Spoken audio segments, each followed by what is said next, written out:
Welcome to Squatchin Holler.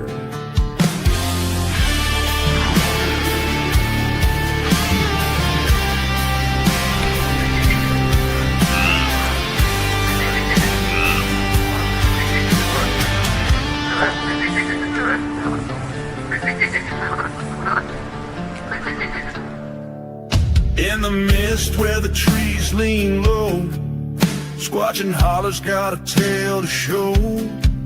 Whispers creep like a creature's faint howl.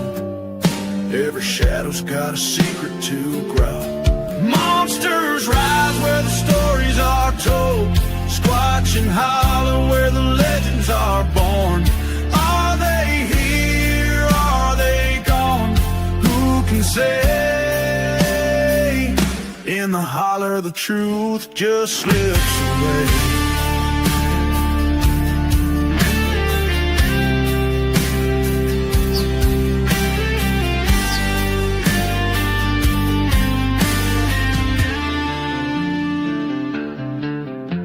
Huge footprints fade where the creek runs thin. A lantern sways, let the search begin. Rustling leaves, but there's no one near. Is it the wind or the beast you fear? Every echo's a question, every rustle's a clue. Squatchin Holler's got its eyes on you. Monsters rise where the stories are torn. Squatchin Holler where the legends are born. Are they here? Are they gone? Who can say?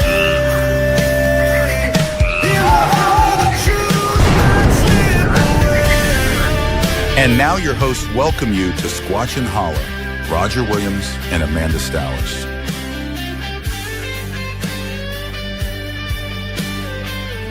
Remember, this podcast can be downloaded everywhere great podcasts are found. And now the show.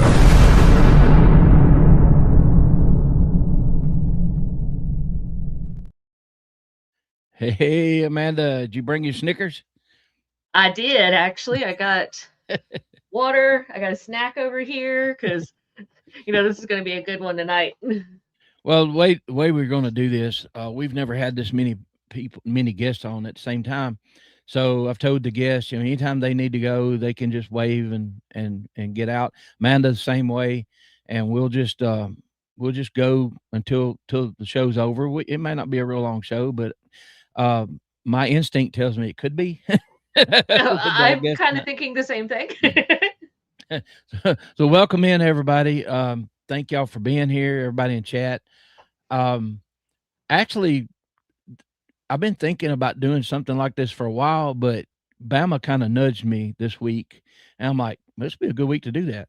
And then I contacted Greg Howes, of course, Bama, and then Flat Rock and Mark Green. And so you got the state of Alabama. I'm really close. Amanda's not that far, so we're not really that far from each other. And you got Greg in the north part of Alabama. You have Bama is south of him about an hour and a half or so. Then you have Mark Green and Flat Rock in the southern end. And it kind of opened my eyes meeting all these guys and hanging out with them. Where they live and all. I haven't been to Flat Rocks yet, but this question we get, where do they hide? Well, if you can't find a place to hide in Alabama, it's like that in a lot of states, but actually being there and seeing it is nutty. Mm-hmm. It's just the hundreds of thousands of acres of state parks or national park forests and stuff like that. And it's been a blessing to me to meet these guys, because not only is it they're interested in the subject for the same reason that we are, Amanda. Mm-hmm. Y'all, anybody that's new here, all of us are way past our Are They Real? we're here to share. Way past that. We're way past that. So with all of the experiences these guys have had, collection of evidence, capturing audio, taking reports.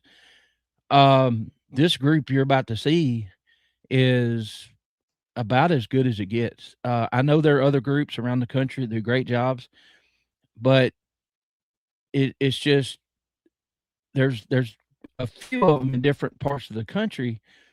But hey, this is our home here, and I'm excited to talk to them because a lot of them I talk to, regularly, or we see each other sometimes. But anyway, I'll quit running my mouth.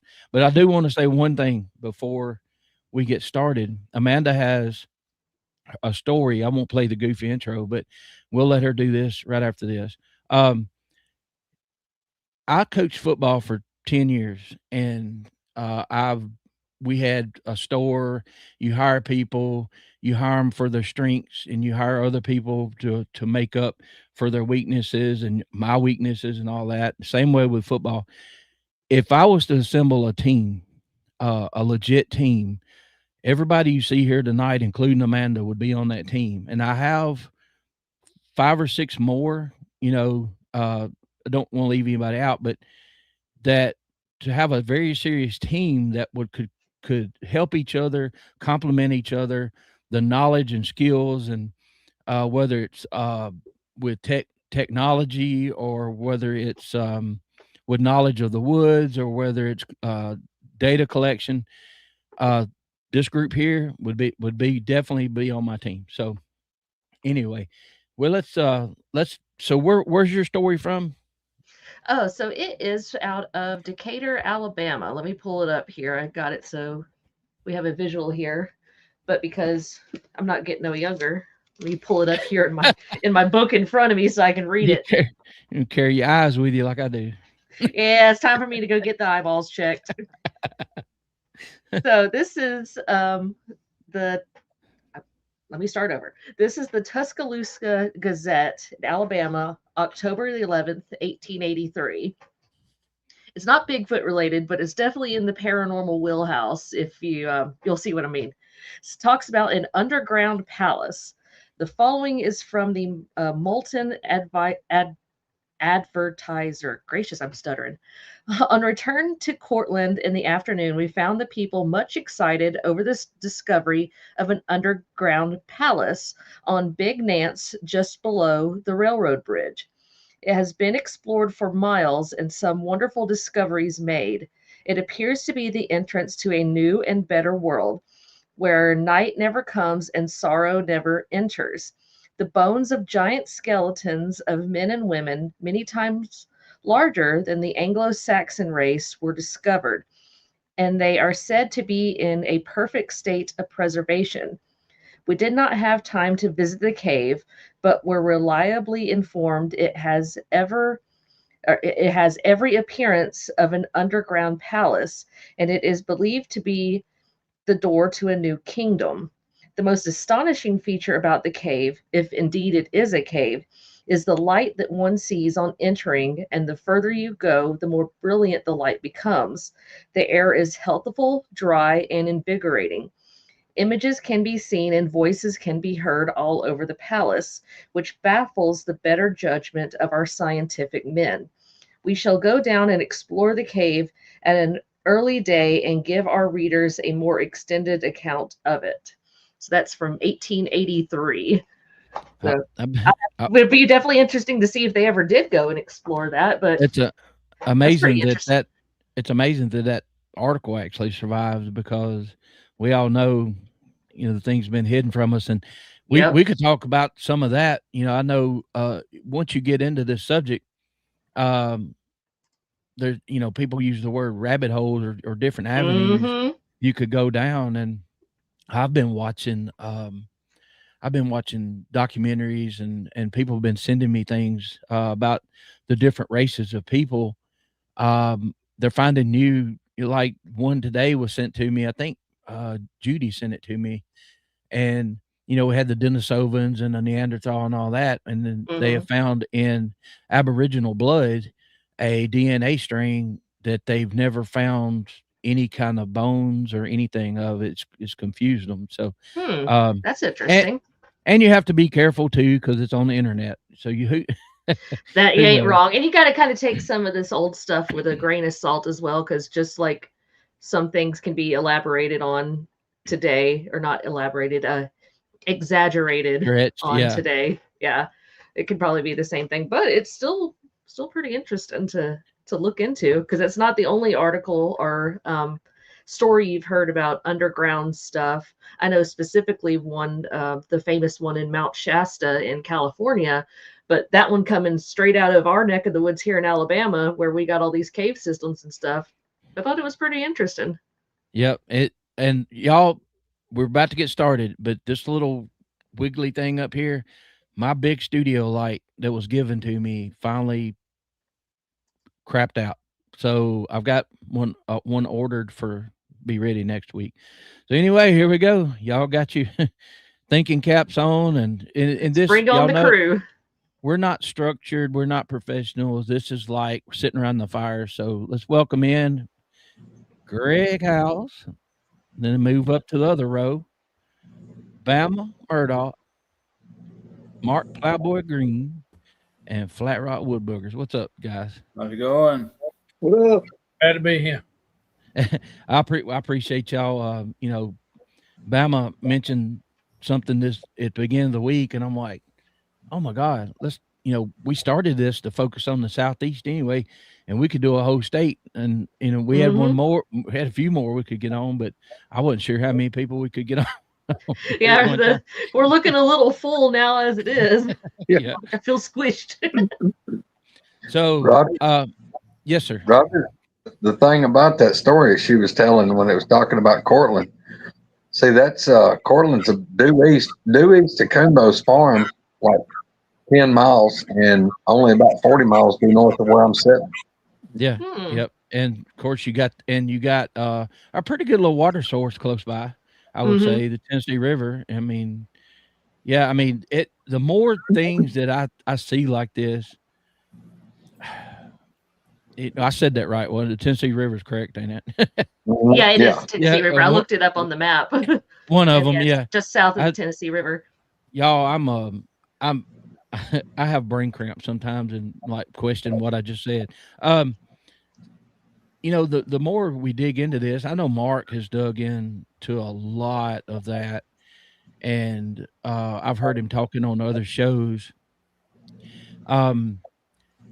It's just confusing. You can connect the dots, but I'm confused in a way on why it would be hidden. I know we have theories, but why wouldn't you want a people to know their history? Anybody have any thoughts on that?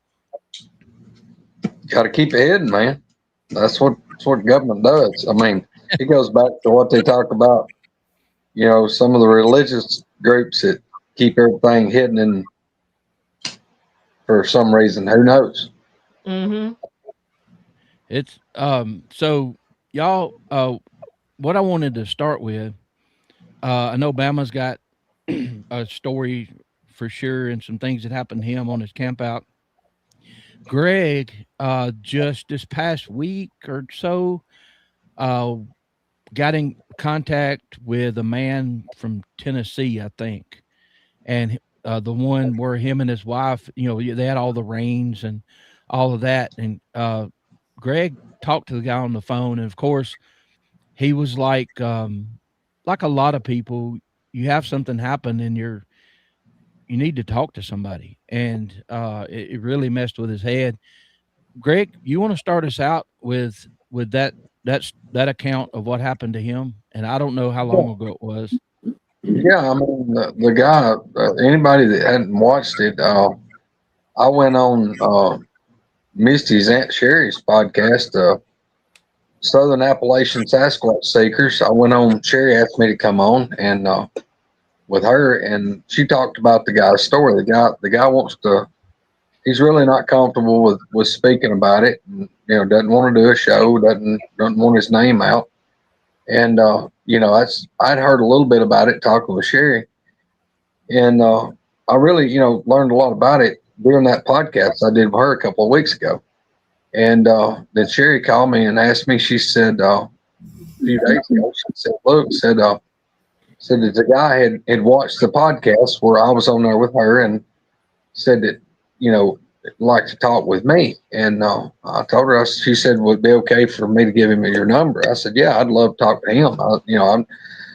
I've got questions on what happened, and not that at no point in time was I doubting what the man said. Even me hearing it secondhand, it was just my heart was going out to this guy because everything that happened to him. I mean, it was horrible. It was during the hurricane that came up through severe eastern Tennessee and North Carolina there at the line and flooded everything and washed people's houses and had all the people that died. And this guy got caught in the middle of it, him and his family. And I mean, they made basically a death-defying escape to get out of there. And they had it. They got it like they were saying, they were in a bad spot. But when they were escaping, there was a trail they went up. Then they had to go on an ATV on a 4-wheeler. It was the only way to get out. His truck got washed away. His truck was gone. The house was fixing to go. They didn't know where his daughter was. They was having all this problems with that, and worried about family member. And plus, upstream from his house, there was a dam. They thought the dam was going to go. Well, I mean, it's already coming around the dam or over it. And the fire department came to their house, beating on the door, said, "Look, y'all got maybe 15 minutes to get out, and everything's gone." So, I mean, spur of the moment, they're gone. And they couldn't get out because his truck was gone. Well, they jump on the ATV and take off. And they go up, and he said there was a tree in the road. And the reason the tree was in the road, he said the side of the mountain was sliding. They was having like landslides. There was so much rain. And he said a place it slid out of the mountain in the road, and a tree was crossing. Well, he said they had to abandon the 4-wheeler, and he said they weren't but about 100 yards to where he thought high ground, the highest ground they could find was up on the mountain, and they would probably be safe. But he said he got off the 4-wheeler and said that it was to get through the tree. He got either over it or through it or whatever. And he turned around and he was pulling some of the limbs up. So his wife was pretty short, but he was holding that up where she could get under it. Mm-hmm. And he said that when she got under it, said there they are standing in all these limbs on the tree, and said he grabbed his arm and just like shook. And he said he looked at her and he said it was raining super hard and you couldn't hear anything for all the rain hitting the leaves. And said he looked at her and she had this panic look and she like nodded. And he said it's this log road going up the hill. And he said coming down the log road toward them is 2 Bigfoot, a bigger one and a little one. And he said, they were like walking straight at them, but they were like fixed looking up the hill. And he said that where this mountain had slid off, it was just slick and wet. And said the big one would get a run and try to go up that bank, and said it would slide and come back down to the bottom. And the little one was just standing in the road, and they hadn't saw the people yet. And he said she hit it again and tried to go up, and like she'd actually kept coming toward them. She hit one spot and couldn't make it, slid down, come on toward them more, and hit it again and slid back down. Well, amongst it doing this, the little one like looks up and locks eyes with the guy and his wife, and said it was like freaked out looking at him. And he said he thought he saw its mouth move, but he said they couldn't hear anything, so he didn't know if it said something or made a noise to the bigger one. He said about that time the bigger one looks at it and then just turns and looks at them. It said its eyes get big, and said they just like both of them just freeze, and everybody's standing there having a stare off. And said it lasted 4 or 5 seconds. It said they whirled around and she grabbed that little one by the arm and they took off and went right back up the road that they'd came down. I said, well, man, how close were they? He said, well, when we looked around and first saw them, they were about 60 feet. 60 feet. Wow. I said, well, how close did they get? He said that when the little one, when they stopped, the last time she hit that bank, said they were less than 30 feet. 30 feet. Now look at that. That's the width of a normal house. I mean, that's close. But he said, they were sitting there and said they didn't do anything aggressive, nothing like that, but said they just had a stare off for a minute and they took off and went back. So, yeah, I mean, my heart went out to this guy because here he was in this, trying to save himself and his wife and worried about his family and his house and all this stuff. His whole world was crashing down. Mm-hmm. out in the dang middle of it when he's almost made it. He's within 100 yards of where he think his safe place is. There's 2 Bigfoot standing in the road. And I mean, I can't imagine dealing with that. I don't know how the man didn't have a heart attack or a stroke or a heart stroke. I'd have had them all. So I don't know. I mean, y'all, but it was one heck of a story.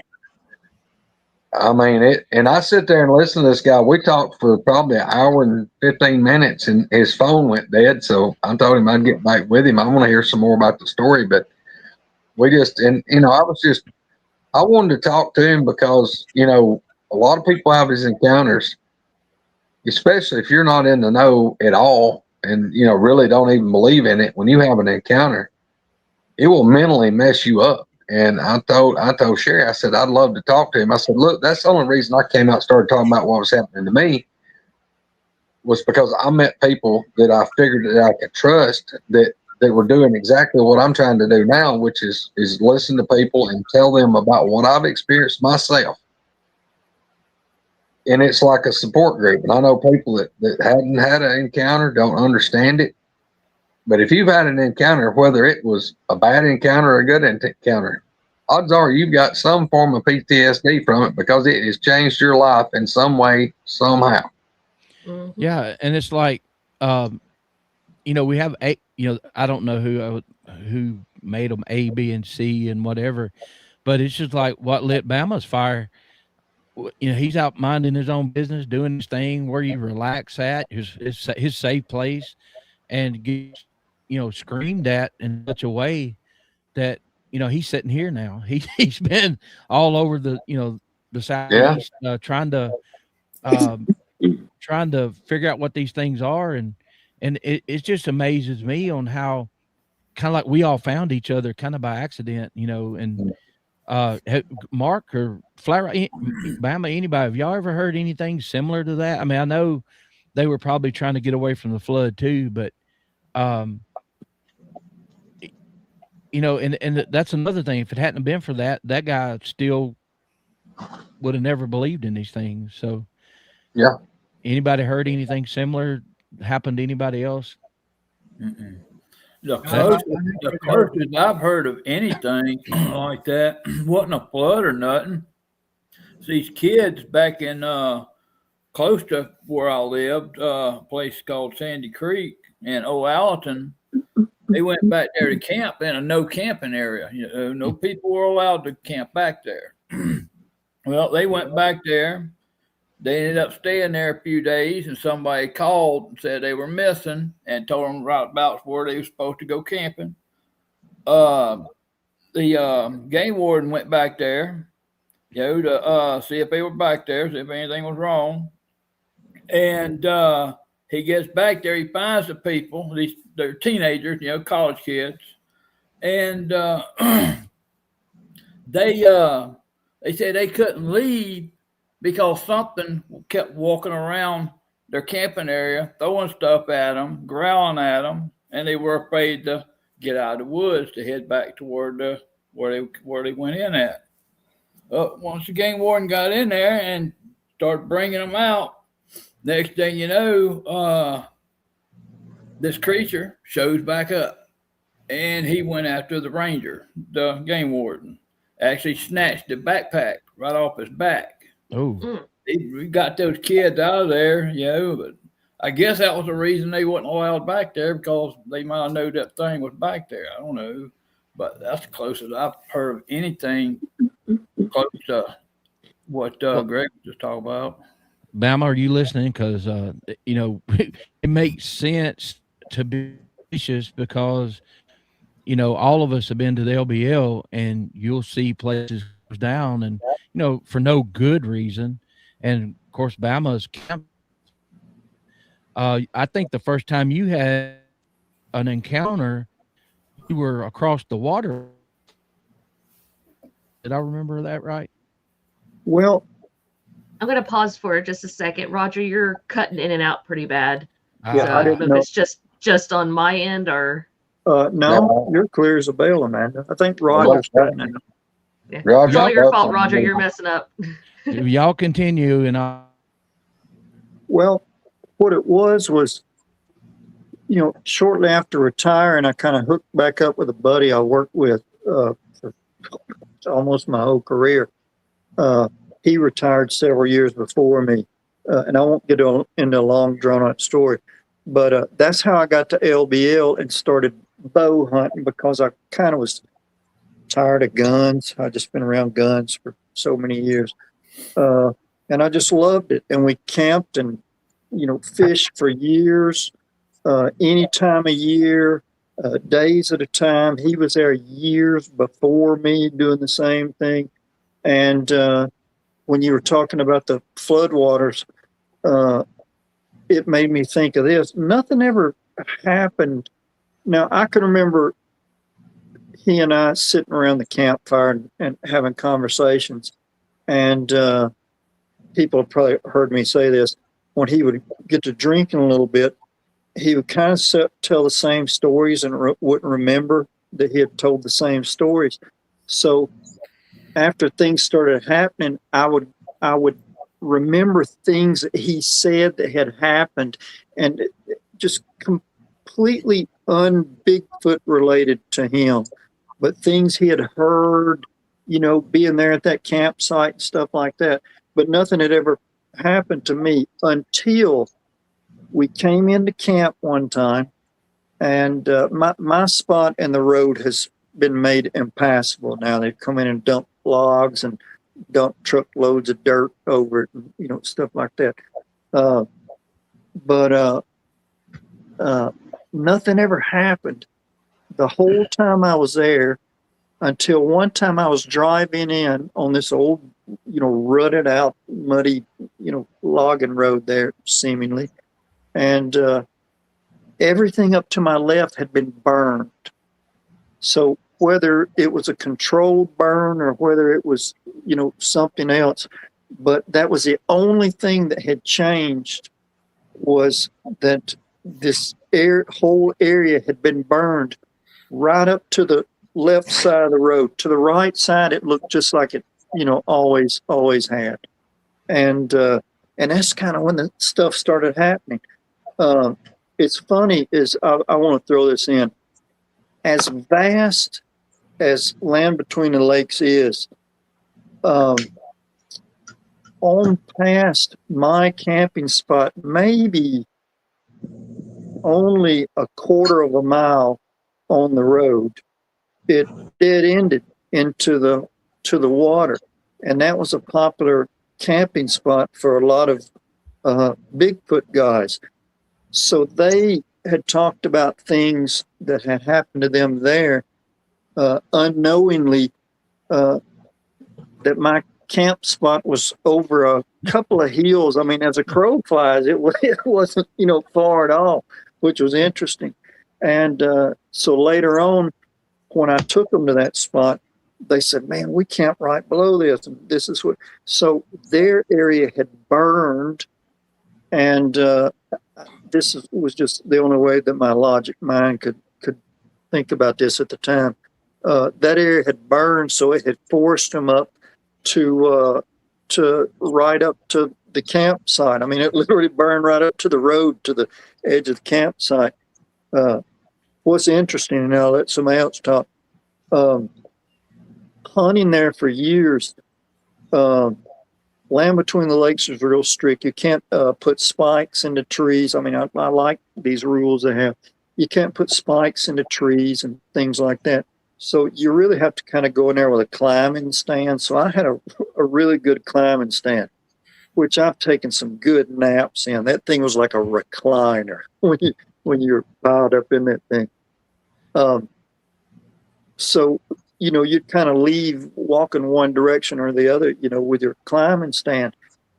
After maybe a couple of years of walking out in one direction all the time, I kind of learned that in that area there wasn't much for deer. I never really saw any over in that area, rubs, scrapes, anything like that. I'd see turkeys and stuff. But if I went the other direction, that was where all the deer were. You could sit in a tree stand in my tree that I always got up in. I had to walk maybe, oh my gosh, probably half a mile through the woods. But at LBL, when they do that, when they drop the water real low, and there's a lot of the bank showing, that was a really good time for bow hunting because I could just kind of walk up the bank. But it's weird how there really was no deer on that side that I used to see. But on the other side, I go get up in my tree, and they would come through there like they were on a conveyor belt sometimes, But that's the only time I can think about that was the way that had burned up until that point. And I mean, that seems pretty logical for any animals. It was completely devoid of animals after it burned up like that. Well, and I'm gonna say this to everybody here: anybody has a question, go ahead and ask it, because I kind of want this to be a discussion. We could go a lot of ways with it, but I just kind of want to set the tone a little bit about that all of us know they're real and it found evidence and seen them and all that. You're going down to the Mark's area.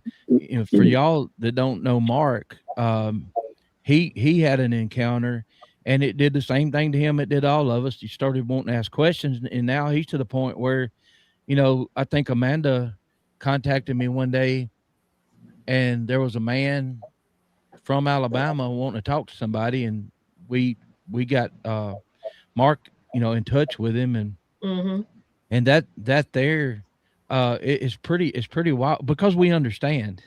It's like we know what the people are going through, and that there's nothing like the absolute first time. I mean, whether it's a scream that shakes your bones, that's not supposed to happen, or they push a tree over. I mean, that Flat Rock, he made his own parabolic mic, and he has told us before here that he records every night unless it's raining. Mark has to have a head on a swivel while he's plowing at his farm. And Mark, how did we know your first encounter and all that, but how did it affect you after seeing that first one? Like, you're a farmer, you're outside, you're doing things, you're a hunter also. You hunt creepy, which Google creepy mountain, y'all. How did it affect you after the first time? Well, I mean, it got me to the point of, did I really still want to hunt there for a little while? I mean, I done a complete, 180.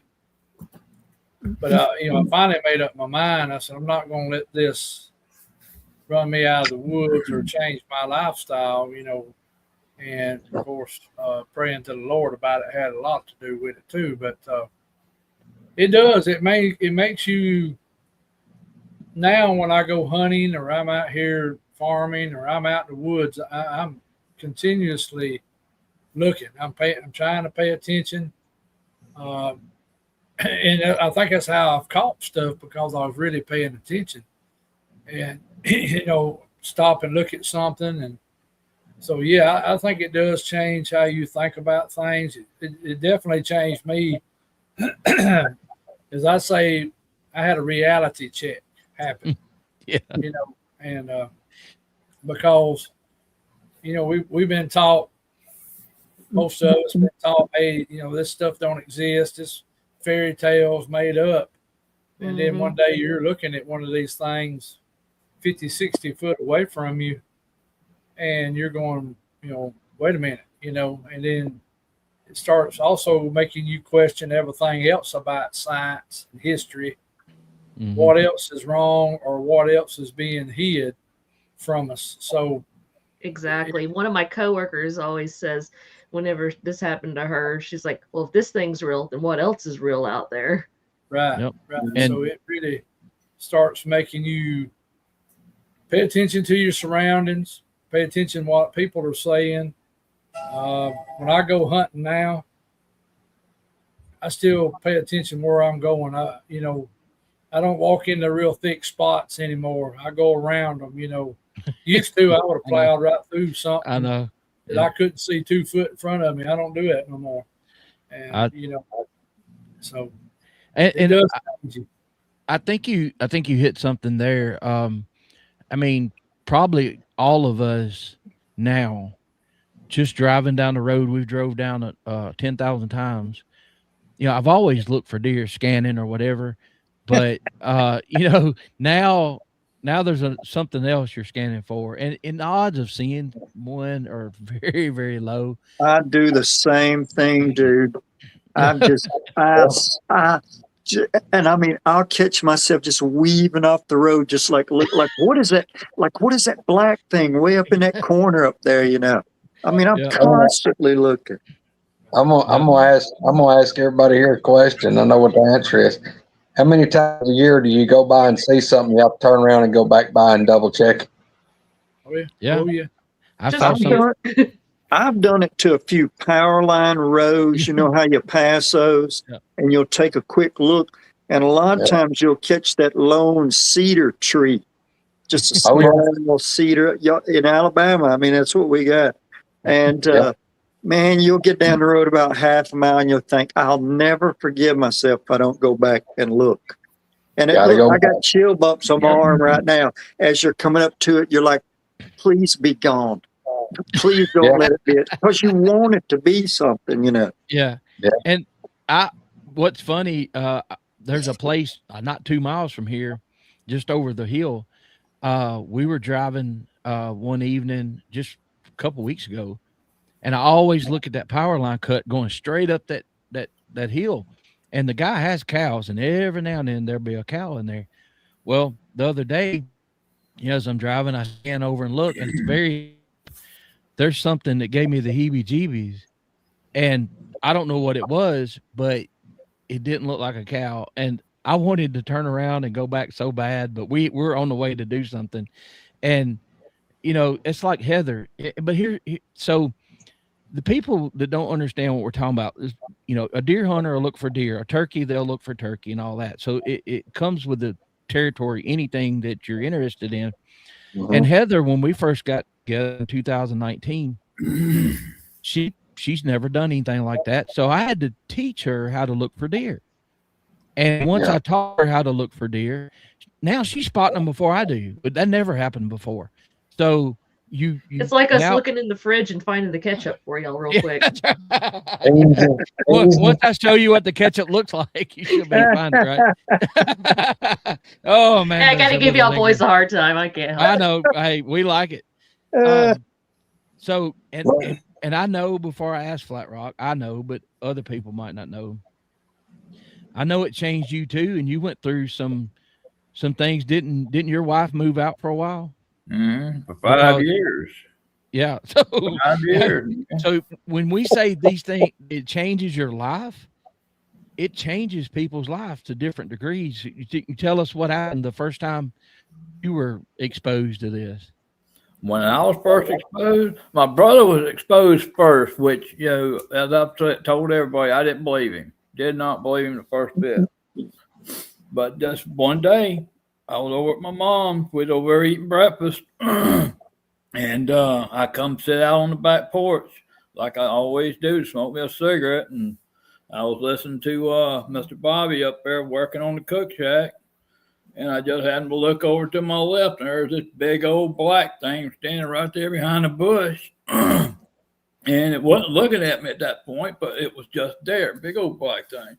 And I'm just looking at it, and this thing starts turning, and he's turning real slow. And then once we lock eyes, all I could do is just drop my head, because I knew what it was, because, my brother was already talking about it. Right. So I could just, all I done was drop my head, just wanted to get back in that house, because that sucker was big. I've got a very important question. I got a very important question for you, Flat Rock, and everybody out there in internet world. When you saw it, did you go apologize to your brother? I really did. I tell everybody. I told a lot of people online. I proudly wear a foot in my mouth. And that's rare. I commend you, because that is rare. A lot of times, and y'all, we look at this, these things that have happened to us and other people we know, and then we start kind of looking at ourselves. Mark was talking about. I know he's talked about this before. I've learned more about this, talking with you guys and other people, and then looking at me kind of, and what I, believe in and all this. And it kind of shakes you up a little bit, like if you're a Christian, you're like, well, how does this fit in? Because I'm not going to go to the thinking that everything's wrong. I have my faith, but so I've had to talk with people like Mark and other people that, how does this fit in? And it not only shakes up your life, it shakes up your understanding of things. But once you start digging, it all falls right back into place. It all leads back to one place. But it's, I think that, each group around the country that they go investigate or they just talk to each other like, we do. I don't know what I would have done. I mean, I held it in for years and years and years. But now I could call Bama up and talk to him freely about it. Anybody here, I could do that. And that's such a relief, to have that. And, and people that are out there that, there's people in chat that have had terrifying encounters or just encounters that I had people just at the conference. Hey, I watch your show all the time. I watch Woodwalkers. I watch all the, and I can't get in chat because of my job. How many times you guys heard that? I can't talk about this because of my job. And Amanda, you take reports. Greg kind of takes unofficial reports, talking to people. I know Bama does. He goes to people's places and tries to help them. And, Mark, with we won't say the guy or what he did, but, him calling you and talking to you, not only did it help him, it helped you too, right? Yeah. Can you tell us a little bit about that? Well, in fact, I think y'all have had two of them call me, I think. The one guy that called me, I won't say the state he lives in, but one of them lived in Alabama, I will say that, and one of them lived in Georgia. So we'll leave it there. But the guy from Georgia, I'll talk about him for a second. He just had a lot of questions, and the more and more we dug into it, his property, he didn't allow nobody to hunt on his property, but there was hunting property all the way around him. And he would tell me, he would say, man, I said, I don't know what it is. Come about August, September, stuff starts happening around my house, and then especially October up through December. I said, well, and we talked for a while, and he didn't let me know right up at front that he didn't let nobody hunt on his property. We kept talking. He was finding fingerprints, handprints on his vehicles. He was hearing stuff run across his roof at night time that he said it wasn't coons or possums. He said it was too big and it had footsteps with like a human. He would go outside, shine the light, wouldn't see nothing. And he even sent me, he sent me pictures of the fingers and handprints on the car. And I'll go ahead and tell you, he had his hand up next to him, and this would be a lot bigger than even my hand. So, and then when he come out and said about, well, I don't allow hunting on property, but there's hunting clubs all around me, and his activity picks up about September. I knew then. I said, yeah. I said, since you don't allow hunting and there's hunting all around you, they're coming to your property. They're hanging out on your property probably during the daytime. Then, at night, they probably spread back out. I said, they're hanging out around your place because it's a safe place. And I said, more likely that's what you're dealing with. I said, especially the fingerprints and the handprints on your car. And I said, you know as well as I do, a bear probably ain't going to get up on top of your roof and run around. And you would probably get a glimpse of it, you know. And I said, sound like boogers to me, you know. That's what I told him. And he said, well, you're the first one that's really come out and said that's probably what it is. He said, I've had people say bear, coons. I said, well, I can tell you right now, just looking at the handprints on the car, that ain't a bear or a coon. I said, if it is, that's a 500-pound coon running around up there. You know, where I said, that ain't a bear paw. You know, that's something with 5 fingers, you know. And the guy here in Alabama lives in a subdivision, and you know, he seen something, you know, shoot across his road in his subdivision one night right at dark. And you know, he was talking about where he lived at, you know, and you know, went to looking, and he was right in some places where there's been sightings. And come to find out, there's some fruit trees over in that yard where this was heading to. So, you know, I told him, I said, probably going to them fruit trees. And I said, they don't care about subdivisions. I said, you know, I took reports from right at Birmingham, you know, on the Cahaba River. I mean, you can see Birmingham in the distance 10 miles away. You know, it was out in the suburbs of Birmingham, but it was still a busy place. And, you know, these people were having boogers on, you know, these were $1 million homes in a gated community. And these boogers were running around in that gated community, you know, and they even hired security guards. And some of the security guards quit working. You know, they, you know, it got to that point. And then they finally moved off from there. You know, I don't know where they went, if they went up river or went down river, but they finally left that area. But, you know, people keep bringing up about, you know, they're out in the Pacific Northwest or swamps of Florida or, you know, Indiana. Yeah, they're there, but they sitting right here next door to you in town too, you know. Mm-hmm. Well, Mark has, you know how Mark is. And I had gone outside, and I live in the edge of town, a little small town. And for y'all that heard about Dolly's truck stop, it's Old Tennessee truck stop. It's 5 miles from here. And, you know, you can go across the road here, go across the yard of the neighbor, and then that fence, over that fence, there's nothing for miles. And Mark told me one night, I had this terrible smell, but we eliminated everything. We figured out what it was. But Mark said, don't be surprised if they don't, you know, come around a little bit in town. And I'm like, oh, don't say that. Mm-hmm. And then y'all, a month and a half, I got a report from 2 miles of crow flies from my front porch. And it's a huge farm. It's a huge farm, and there's all these hills, and you go a little south, and then you start getting into BFRO reports, and then you go over here. Now, I've had them 5 miles and, you know, 7 miles and 10 miles this way, because you got Richland Creek, and you get all of this area that these rich people own from, like, Nashville area, Williamson County, which Bama knows where that is, of course.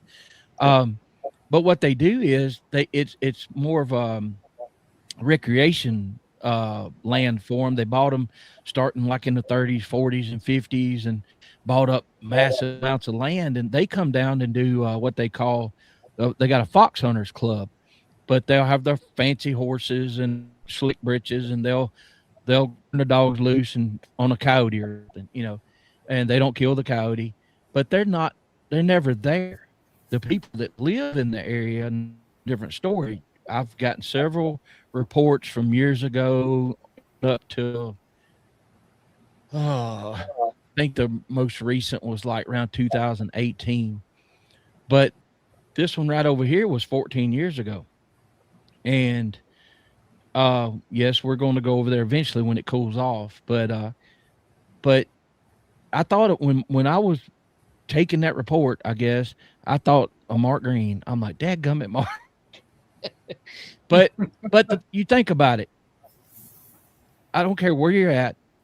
If a wild animal can get a easy meal they're going to chance it a lot of times. You know, when my yard has clover in it, I'll walk out sometimes to carry the dog out, and they'll scare the crap out of me blowing because I'm not expecting deer to be in town. So, man, there's so many places. So here's one thing, and Bama brought this up. I'll give him credit, and I want Greg and a group of his friends were some of the first ones to ever talk about this. And I understand we have a lot of people that watch and listen a lot of these shows, and then they'll start asking other people and they'll start commenting. It kind of spreads out. But so when a group of the odds of getting struck by lightning are way up there. And when you're sitting in a truck with Bigfoot investigators that have had all these years of experience, and they all found out that they've been struck by lightning, and they're all sitting in this truck. And Greg, did your mouths fall open? Because you're instantly like, I don't know if you can figure the odds, but the odds are like massive. Yeah. And Bama, if you wanna ask Greg questions or whatever, you're welcome to. Yeah, Roger, that was. Let me set the scene on that. That was the first time I'd ever went out boogering with Coonbo, and there were several of us went, but Coonbo had pulled up, and we were in this little town that I live in. We'd been to a couple of places around here, and we'd had a bunch of activity that night. I mean, had a good bit, but there were some storms coming in. That was a big squall line, and we pulled up in town, which is only a couple of miles from my house. And I told him, I said, look, I need to run to the house and grab some stuff. I'll be back in just a minute. Y'all just wait on me right here. So we got like 4 truckloads of people, and I'm in my truck. So I'm standing there, and I'm talking. Jimmy Osmer was in the truck in the front of Coonbo's truck. Coonbo's driving, Jimmy Osmer. And then in the back, it was Cheryl Corntassel and Troy Allen. Well, they had the windows down on the passenger side where I was standing. And about the time I say that, there's a big bolt of lightning. It just streaks across the sky over our head and goes across, just fanning out. And then you hear it go down and go, boom, and it rattles everything. Well, about this time, I kind of, I'm like a turtle. I pulled my head down. I said, you choice words. And I said, that gum, I get a little dubious or a little nervous when that lightning goes to popping. I said, I've done survived being hit twice. I don't want to go for number 3. Well, I noticed that Troy Allen's eyes got kind of big, and he's like, had this what the look on his face. And I told him, I said, I'll be right back. Well, we left, I went home, come back, storm blew through, we went out and boogered some more. And that night was one of the nights that Nate Bolin was with us. And Nate got a really good thermal from like 300 yards from where I'm sitting right now. We done some calling, and there was 2 boogers coming around the side of the mountain. We were on an old dead-end road that was closed. But there was 2 boogers coming around, and we was like handing the thermal vision back and forth and watching them. And there was 2 of them. They come around, they would hide behind trees and crouch, and they would raise up and look at us. And then they left. But anyway, that was on that was a Saturday night. Well, then that Monday, everybody went home Sunday from Coast Farm. We had people, like a bunch of people not escape. And it was Coonbo's really close group of guys. Well, they brought me into the fold. They brought me in. And, that's a blessing I'll never be able to get over. But I got a phone call from Troy because we all swap phone numbers. Well, Troy calls me. He said, I gotta talk to you about something. I said, what? He said, you kind of blew her mind the other night. I said, I don't know what I did. He said, well, look, when you said something about being hit by lightning twice. I said, yeah, and it hurt equal both times. I said, it was bad. It was really horrible. He said, I just looked at Cheryl after you turned around, and he's like, what the? Well, they got talking about it, how Cheryl had been hit by lightning. Troy had been hit by lightning. Then they found out I'd been hit by lightning. And then later on, we figured out Kumbo had been hit by lightning. Jimmy Osmer had been hit by lightning. So all 5 of us guys that were standing right there at that truck had all been hit by lightning. Well, then we started bringing it up to other people. And we started finding out there was a bunch more of us been hit by lightning. My buddy Alan, my brother that passed away last year, Alan had been hit by lightning. I mean, what's the odds? What's the odds? That's like hitting the lotto 20 times in a row. I can't even imagine the odds. I'll put that in the little computer and check that. But go ahead. Yeah, that definitely the odds on that is pretty nuts. And here's the thing, guys. I mean, this is some of the stuff that, you know, we're grasping at straws, trying to come up with ideas or theories. And Troy, he is like, his mind's always running. If y'all have met Troy, Troy's a very intelligent guy. And Troy is the one person that Kumbo Baker will tell you that Troy Allen probably has had more encounters and knows more about boogers than anybody on the planet that's drawing a breath. Troy, he talked about, he and I even went down the rabbit hole of is it something that about our chemical makeup of our bodies, maybe we got more negative ions, maybe that a booger picks up on certain people that may we even went as far as the aura. Like if they can see the aura on somebody, is ours a different color and makes us stand out, or is our body giving off more negative energy, and that's what draws the lightning? Maybe the boogers see that. I mean, look, we went down every kind of rabbit hole that you can fathom, and all really interesting theories for sure. Yeah, well, I mean, I don't know. I have no clue. So let me put this in perspective for people, because this number blew my mind. I don't even know what it is. I just asked that question. I used 7 people coming together. Not everybody knew each other. You know, set the stage. The odds. Let me make sure I got this right, because this is a weird word. That's rough. The chances of that happening are roughly 1 in 96 octillion. Oh my gosh! I don't even know what that is. All right. Well, let me throw this in, Roger. Now look, we got to finding out. The man sitting down there in the bottom left corner, Mr. Flatrock, he was holding the telephone, and it come through the telephone and got him. He's been hit. It ain't funny, Flatrock. I'm just y'all. Hey, that's the way it goes. Yeah. Note to self: I need to not stand so close to y'all if I ever finally get together. Yeah. And I've never been hit, but I've been so close. Like God was looking out for me a couple of times, because the one time that it almost got me, all the hair stood up on my body, and I'm looking around, and I remember the hunter safety course, what they told us about, you know, what possibly could happen before a lightning strike. I'm holding a brass door handle, and the guy beside me, and y'all have heard me tell this before, I realized what was happening. I let go, grabbed him and pulled him off of it and said, lightning, you know, whatever. It struck this transformer just right here. When I turned around, everybody in the whole store was looking at me like I was an alien.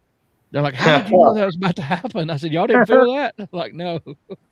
So that's really how this whole show got started. Was I just said, man, we should do a show about people who've been struck by lightning, because I've been struck twice. It also makes me wonder if that guy there in Silicaga that got struck so many times ever had Bigfoot encounters. You're right. You're right. It would be interesting to hear for sure.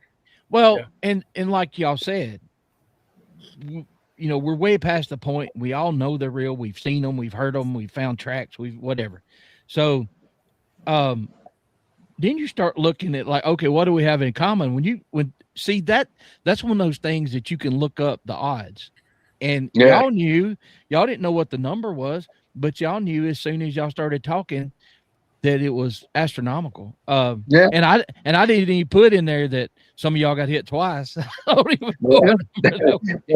Look, the first time it knocked me unconscious, and then when I came back to, I was blind. Totally, I'm talking about Ray Charles blind, couldn't see nothing, and I could feel people slapping me on the face and saying my name and trying to wake me up. And I remember thinking, why can't I see anything? And it took it a few minutes, and then it was like I was in a dark room, and it was like somebody had one of the dimmer switches. It was like a little bit of light was coming in, and then it started getting like light, and like where it was a person, it was like a dark, like just like a silhouette. I could see them move, and I couldn't pick them out. Well, it kept brightening up. And when I got to where I could see again, it was like watching one of the televisions that we had in the bedroom when I was a kid. Everything was black and white. I was totally colorblind. Everything was black and white. And I'm like weirded out because it's like I can see now, but where'd all the color go? Well, after several minutes, the colors didn't come back at one time. They came back like one color at a time, like you were mixing, like let's add a little red, let's add a little blue, let's add a little green. And I got to where I could see color again. And what's so funny about this? I mean, I was really young when this happened. What it did, the lightning hit a power pole, and I was about 3 feet from the power pole. So it ran down the power pole, come in the ground, and it knocked me completely out. Wonder it hadn't killed me. And I thought I was totally got over it. Everything's fine. And y'all probably, I'd say probably 16, 17 years ago, I was, what I do for a living, I work on a lot of electronics and sensor units. Well, some moron had put a sensor unit in where they turned it sideways and it was a wall. And to get my head in there where it was wired up, I could only get my right eye. And my head was mashing against the side, and I'm looking, and there got the light. And I was searching for a purple wire. This thing had like 12 wires, and I kept looking, and I could only get one eye to see in this hole. And I'm looking, I'm like, where's this? There's no purple. And I'd look at the schematic, and I'd go back, I'd look for that right eye, and I'm like, there's no purple wire. And I've done got mad. I mean, I'm done like furious. I'm looking. Well, finally, I get my head wedged by it, and with that light on it, I'm seeing, and I'm like, there's 2 brown wires. Why is there 2? This doesn't call for 2 brown wires. It's supposed to be a brown, and all these other colors, a brown and a purple, but I got 2 browns. And the very second that I finally squeezed my nose by in my left eye, I could see it. One of those brown wires turned purple. I'm like, I did not know I couldn't see purple with my right eye. So I can't. If I see purple with my right eye, it looks brown now. And I'd made it this whole time from childhood up to, say 40 years old or close to 40. I didn't know I couldn't see, purple with my right eye. But the last time I got hit by lightning, I was laying under a house putting ductwork up, putting it together, big metal ductwork. I'm pushing it up. And the guy behind me, we were laying on the ground. And where I was laying, there was plastic, but from my waist up was on the dirt, the plastic. They didn't have enough. And it come a severe thunderstorm. And I thought, well, we're under a house. This is like being in a basement. I ain't worried. We're working, we're trying to get done. Little did I know, we're about 4 feet from the outside wall. We're right on the outside of the house, about 4 more feet. There's a big poplar tree. I mean, a massive tree. Lightning hits that tree, runs down, runs the roots under the foundation, comes through me, goes in my side and my arm. And where I'm pushing this little ductwork up, it wasn't just like zap. It was like, boom. And y'all, it blew fire off my hands, my fingers. Oh my gosh. I looked like a magician. It was like fire, just whoosh. And instantly, I crumple up in a fetal position. Every muscle in my body like curls up, and I fall on my back. And I'm laying there, and my teeth were like popping. My jaw was slammed so tight, and I can't do anything. And I'm in a laying on my back, full fetal position. Knees are pulled up to my chest, and I'm just shaking. Well, the guy that's with me, it didn't get him because he wasn't touching anything. He was on that plastic, that thick plastic. But he's just laid there and watching me get hit by lightning. And he's screaming, "Are you okay? Are you all right? Are you all right?" Well, I can't answer him because it basically made me have a full-blown seizure. Mm. And finally, and y'all, I didn't like slowly come out of it. It was like somebody hit the off switch and went, Yeah. "Whoa," and just It's like collapsed. it's like being tased. That was Yeah, what I was thinking. It sounds like you got tased Listen, more or less. I've been tased twice, and Oh. it's exactly like. The thing about that time though, y'all, I've got some big gold crowns. I got 2 gold crowns right here. Those gold crowns got hot and it actually burnt the inside of my jaw. Oh my Huh. gosh! Yeah, it was. So y'all, I gotta look, ask a silly question. Did you have the beard then, or was you No, not? Because I had- like look, if it I had- singed I had you or my- not. I had a baby goatee. It was about this big, not that wide. But I was no, wondering if it singed it or not. no, I didn't have my beard gone out. But y'all, the weird thing, I was sore. I'm talking about sore from head to toe for about 4 days. The day after, which I didn't have all my ink then, but like my biceps, my triceps, my arms, my chest muscles, even my chest muscles, I had light bruising come up. My legs, my calves, my thighs, big major muscle groups. It was like somebody beat me with a ball bat. I had bruising come up all over, and then it went away. No effect from it other than that. But I'm telling you, it starts popping lightning. I'm getting in a vehicle. I'm getting in a house. I'm doing something. Y'all, am I blurry to y'all, or is it just A me? little bit, but Oh, you a sound bit. all right. Yeah, I turned That's off. I turned off a couple devices, so maybe it'll help my. I'm sorry, everybody, that Rebecca is corrupting y'all with ice cream. Oh my goodness! My sugar. I know just I'm over went here looking like, man, that looks good. I'm Hey, telling you. Becca, what you got? Oh no, Bavarian Bavarian cream ice cream. hot cream. honey parlay ice cream. You didn't Is have to that show us some of that. Is that some of that ice cream made right down the road, Mark? No, No, this that's is not. made at Publix. That's not Bluebell there. Oh, That's not Bluebell. That's See, if I was gonna move somewhere, they got all the best food places, the Conica sausage and all that, and we can get it here, but we don't have a big of choice as y'all do. But it's some really good stuff if y'all never tried it. So all right, Greg, you told what happened to the guy in Tennessee. I want Flat Rock to tell, because a lot of us have been to Greg's man cave, and y'all hear us. We we found tracks, we've had stuff happen, whatever. But we do a video call. I don't get to do it all the time, but there's about 6 or 7 of us. Usually we'll just shoot to whatever and talk. And Flat Rock was at Greg's and went out to smoke a cigarette. And I remember Greg, I believe it all blends in, but Greg said, "Are you all right, Flat Rock?" And he said, "No, you tell us what happened to you." I'll tell you what happened. I think Wendell started up the Zoom call on this one, and me and Greg was in the same room right there where Greg's sitting at right now. So we was echoing off each other. So I just walked outside, sit there at the picnic table on the back porch. Bad idea. No. I ain't never been there. Just hearing Damn, y'all talk that about was the your back spot. porch, I I'm was like, sitting at too. Right there on that corner. Nope. Sure enough, that was your favorite spot. I heard. That's why I sit there. Anyway, I'm sitting there, we're just talking away, and next thing you know, I'm hearing this blowing sound, breathing, heavy breathing. And I just stopped and I'm listening, but it's hard to hear. I'm thinking it's coming off our Zoom call. So I mute the Zoom call and I'm still hearing this heavy breathing.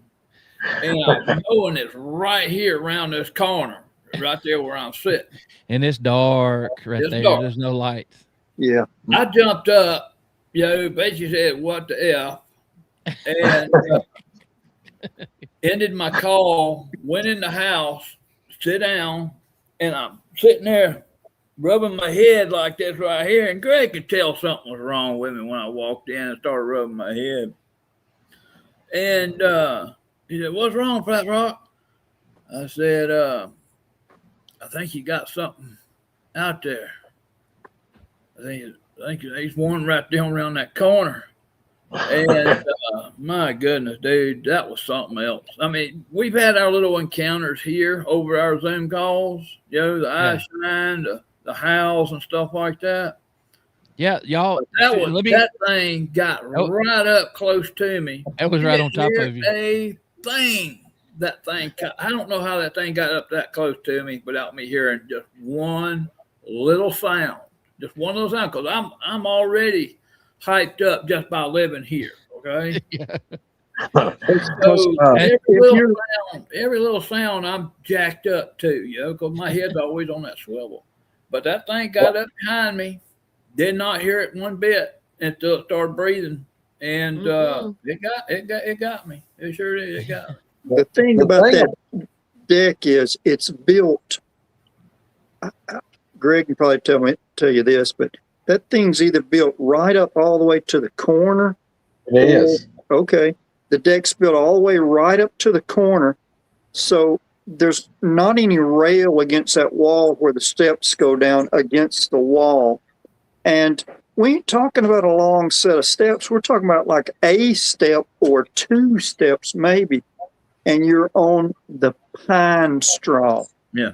And if you and so if you're sitting in a chair right there at the corner on the deck where the steps go down, you could probably reach your right arm out and probably stick your wrist around the corner, all the way out there. And and then you got 6 inches of pine straw on that side of the house too. I told Greg that. Pine straw, you should be able to hear it moving around. You would think. I said, well, the thing is I got over there, so you have pine straw decaying underneath, and just all different years and years of the way it breaks down.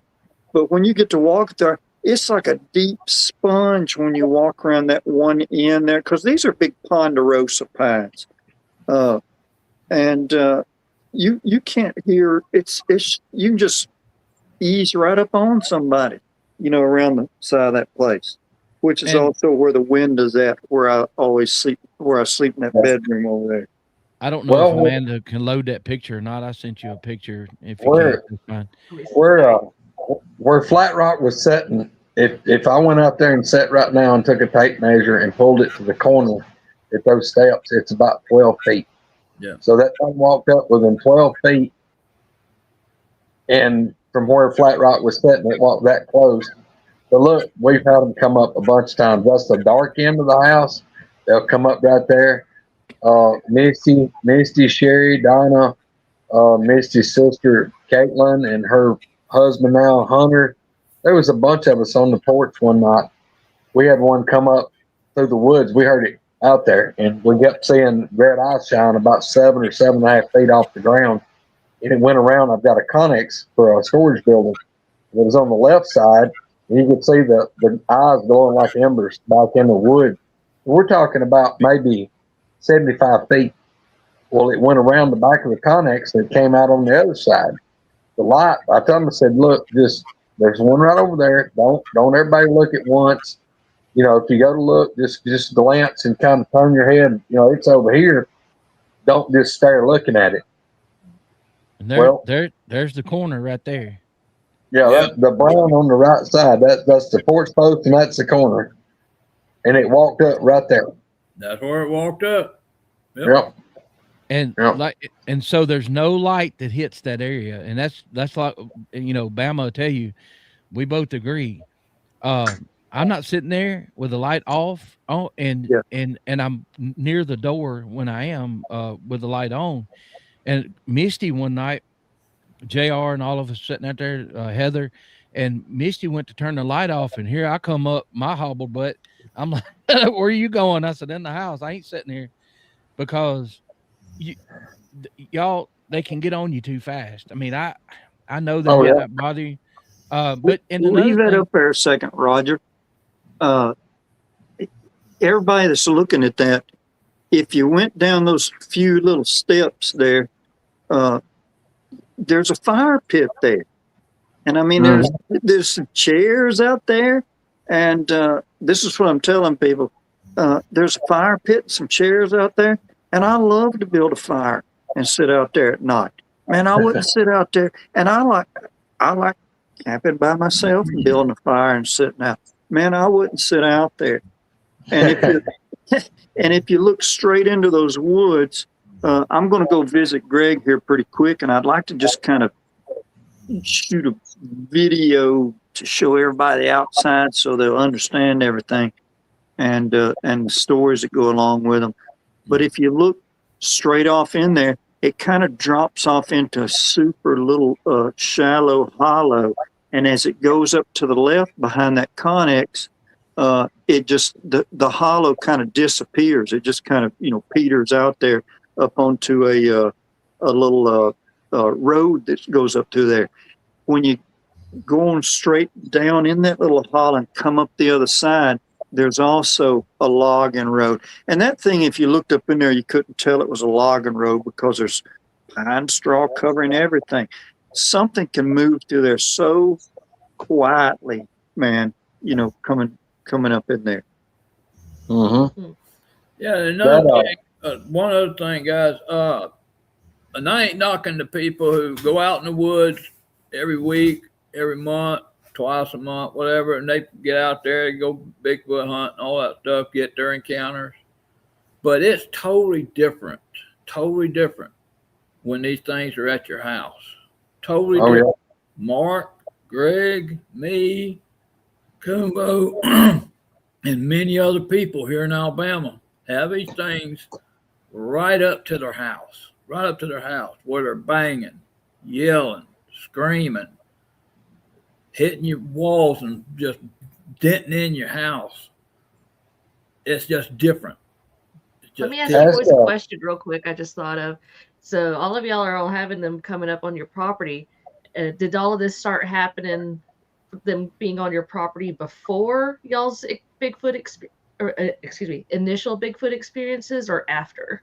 I thought it was people walking to the yard, banging on my mom's house, banging on my RV that I was staying in, hitting my brother's trailer. I thought it was people, just, hunters, meth heads, whatever. Mm-hmm. I thought it was people. And I'm sorry. Even with that, when my brother was talking about, what he said he seen out there in the woods, I just did not believe that these creatures were real. And, but they are 100% real. Mark, you told me a story, and I don't remember if it was your house or somebody you went to investigate, but there was a little trail where something was coming to a water spigot. Was that your house or somebody else's? It was right it was right on the house. Place. Yeah. Okay. So, but the thing is, there's so many people that are dealing with this like y'all are. And look, we were on a call one night. Greg's in the man cave. I'm sitting in the living room. For Flat Rock's out on the back deck. Windows inside. I don't remember who I was on it. And all of a sudden, I hear a booger howl. It was a legit booger howl. And I'm looking at Patrick Noble, and I'm looking. He ain't watching TV. I'm Greg. He ain't pointing towards TV. And I'm like, who's watching a documentary or got something playing in the background? Not me. Nobody. And Flat Rock, it was outside, and we heard a booger scream over the phone. Yeah, I thought it was you, Roger, playing that Talladega National Forest. That's what it sounded like. Exactly. Yeah. Yes. Yeah. And we've had numerous us doing our chat at night, which we do it probably 5 nights a week, and it's usually like 10:30 or later my time and Central Time, but it's usually Flat Rock and sometimes Roger, and then it'll be Wendell and Milkman and Joe Parker, and we got Pyro hangs out in there with us a lot, and White Estes has got where he's coming. Patrick Noble, he's a ring dang leader of the whole bunch. But we'll just be. I'll be in here in the kitchen. I was in here a month or so back, maybe 6 weeks ago. I had my phone propped up on my island, and I'm over there like frying some eggs. We're talking just like what we are right now, and They was one hit my porch post out here, just bam. And everybody in the boat was like, God, it's dang. They said, what was that? I said, one just hit the porch out here, and I just kept frying eggs. It was like, but I had one hit the wall out here, and we were having a chat. One hit out here. It wasn't 30 seconds. We heard Flat Rock's wife saying something, and she was pretty excited. And he's like, what? And there was one hit his house, 30 seconds from it hit my house. Mm-hmm. And you know, that changes and we're laughing and cutting up about it, but when it happens, there's no laughing. You know, me and Peyton went to visit Greg just on a whim, just a couple of weeks ago, and I called Greg. We're on the interstate, head that way. I said, "What are you doing?" He said, "Man, I got to go do a job." And I'm like, "Oh crap, we're on the way down there." He said, "Well, just go on in. You know how to get in, and I'll be there when I get there." I'm like, all right. So we go in and we're sitting there, and I'm like, let's go look around.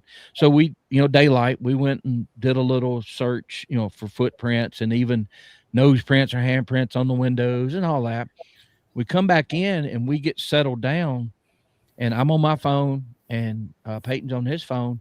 And all of a sudden I hear what sounds like a good sized rock hit the metal siding. And I look up to see if Peyton is reacting to it. And he was all into whatever on his phone. And I'm like, well, I ain't gonna say what I said. You know how I get. I said, what was that? And Peyton said he looked up and he realized we were at Greg's, and he come up and went and we got ready, and that's nerve wracking. I called Heather. I said, hey, we just had something hit the house, and Greg's not here yet. I'm just letting you know. And then I called Greg. He's about a mile away or less. And being in that box when it wasn't a pine cone, it was hard. It something through. I don't know how big the rock was, but it was a good sized rock. And somebody said, "Did you go out there and try to find the rock?" But no, I'm not. There's a difference when you're looking for evidence and we know something's out there. I mean, if it might have been one of Flat Rock's crackheads throwing the rock, I still wasn't going out there. Hey, but there. I'd be more scared of them than I would of Booger. Yeah, I was proud of them both. When I finally got here and come in the door, I stayed on the phone with them pretty much till I got here. I was about 2 miles up the road. He called me. He's like, something just threw something, hit the wall. We both heard it. I said, I'll be here in a second. In time I got here and walked in, Roger had his pistola in his hand, and Peyton done got over here. My gun rack on the wall was holding a 12 gauge double barrel with buckshot in it. And we're all about not hurting them, and I don't know if we'd had anything that could have, but here's the conversation. Here's how it went. Peyton, if it's a big one, they won't be able to get in the door unless they tear the wall off. And Greg's had them push on the wall like they're testing, Yeah. So you don't know, but so you got Mark. Mark's found tracks, these strange anomalies like in his cornfield, and these tracks, and they all of a sudden disappear. There's all kind of theories on that, and we start getting into the strangeness of this whole thing. And if you talk to certain people that's dealing with them, maybe a different type or whatever, they'll talk about their forest people and all that. But my thing is, and I've told y'all this a bunch, I don't know if different areas, they're a little more aggressive or mischievous. You could mistake that for each other. And then you talk about the smells and all this stuff. And I got to thinking about it. And, some of this, the Pacific Northwest, you'll hear people, well, I've never smelled them. But then the people in Florida have, and people in Alabama, Tennessee, and the Southeast have. What if it's just the humidity? That's all. That's the difference, you know what I'm saying? But I'd be mad too. Humidity gets to everybody. Yeah. So. Well, Roger, like where I'm at, I mean, people even here where I live, they have no clue. Some of them do, because there's a lot of people that's had encounters these things. but everybody is so tight-lipped because they're afraid somebody's going to make fun of them. But I guess what's it been, maybe a little over a year ago, when I was telling y'all about some of my buddies that work for the county sheriff's office was calling me, and they're like, "Hey, dude, look, we got some crazy calls." I'm like, what? And they start telling me that there was like an area, it's about probably 12, 13 miles from me, and it's west of here. 911 calls started coming in. And one night there was like 3 911 calls come in from different houses that were close together. Something was beating on the walls. Something was throwing stuff up on the roof and just raising pure hell and scaring the crap out of these people, to the point that there was 3 911 calls come in. Sheriff's office sends deputy out. He goes out, don't find nothing. All right. The next night, they get another 911 call from one of the same houses. And that 911 call was worse, that the guy is like, I don't know what this is, but basically grabbed a shotgun and went out the door running and sees something big and covered in black hair on all fours. And the thing stands up and runs off on 2 legs like a man, but way too big to be a man. And apparently, dude cuts down, boom, boom, boom, that direction. I hit it or no, I don't know. But then skip a day, and I don't think I had nothing that day, but the next day they had another encounter. The sheriff's office got several 911 calls over about a 3 or 4 day stretch to within one little spot, about a quarter of a mile area. But they were all freaked out. They was like, what? I said, I'll tell you what it is. Y'all may not believe me, but I'm telling you what it is. But yeah, I've been. I think they were calling you for a reason, because they probably already knew that you knew what it was, and they just didn't want to admit it. Well, and then wasn't there was an old lady, they hit her house so hard they knocked pictures off the wall, didn't they? Or something did, yeah. So yeah, I've heard several times that. Look, dude, they've hit hard enough right here that it'll shake the entire cabin. I mean, before Alan passed away, he's sitting in the recliner right there, and I'm sitting in the other recliner. We're watching TV.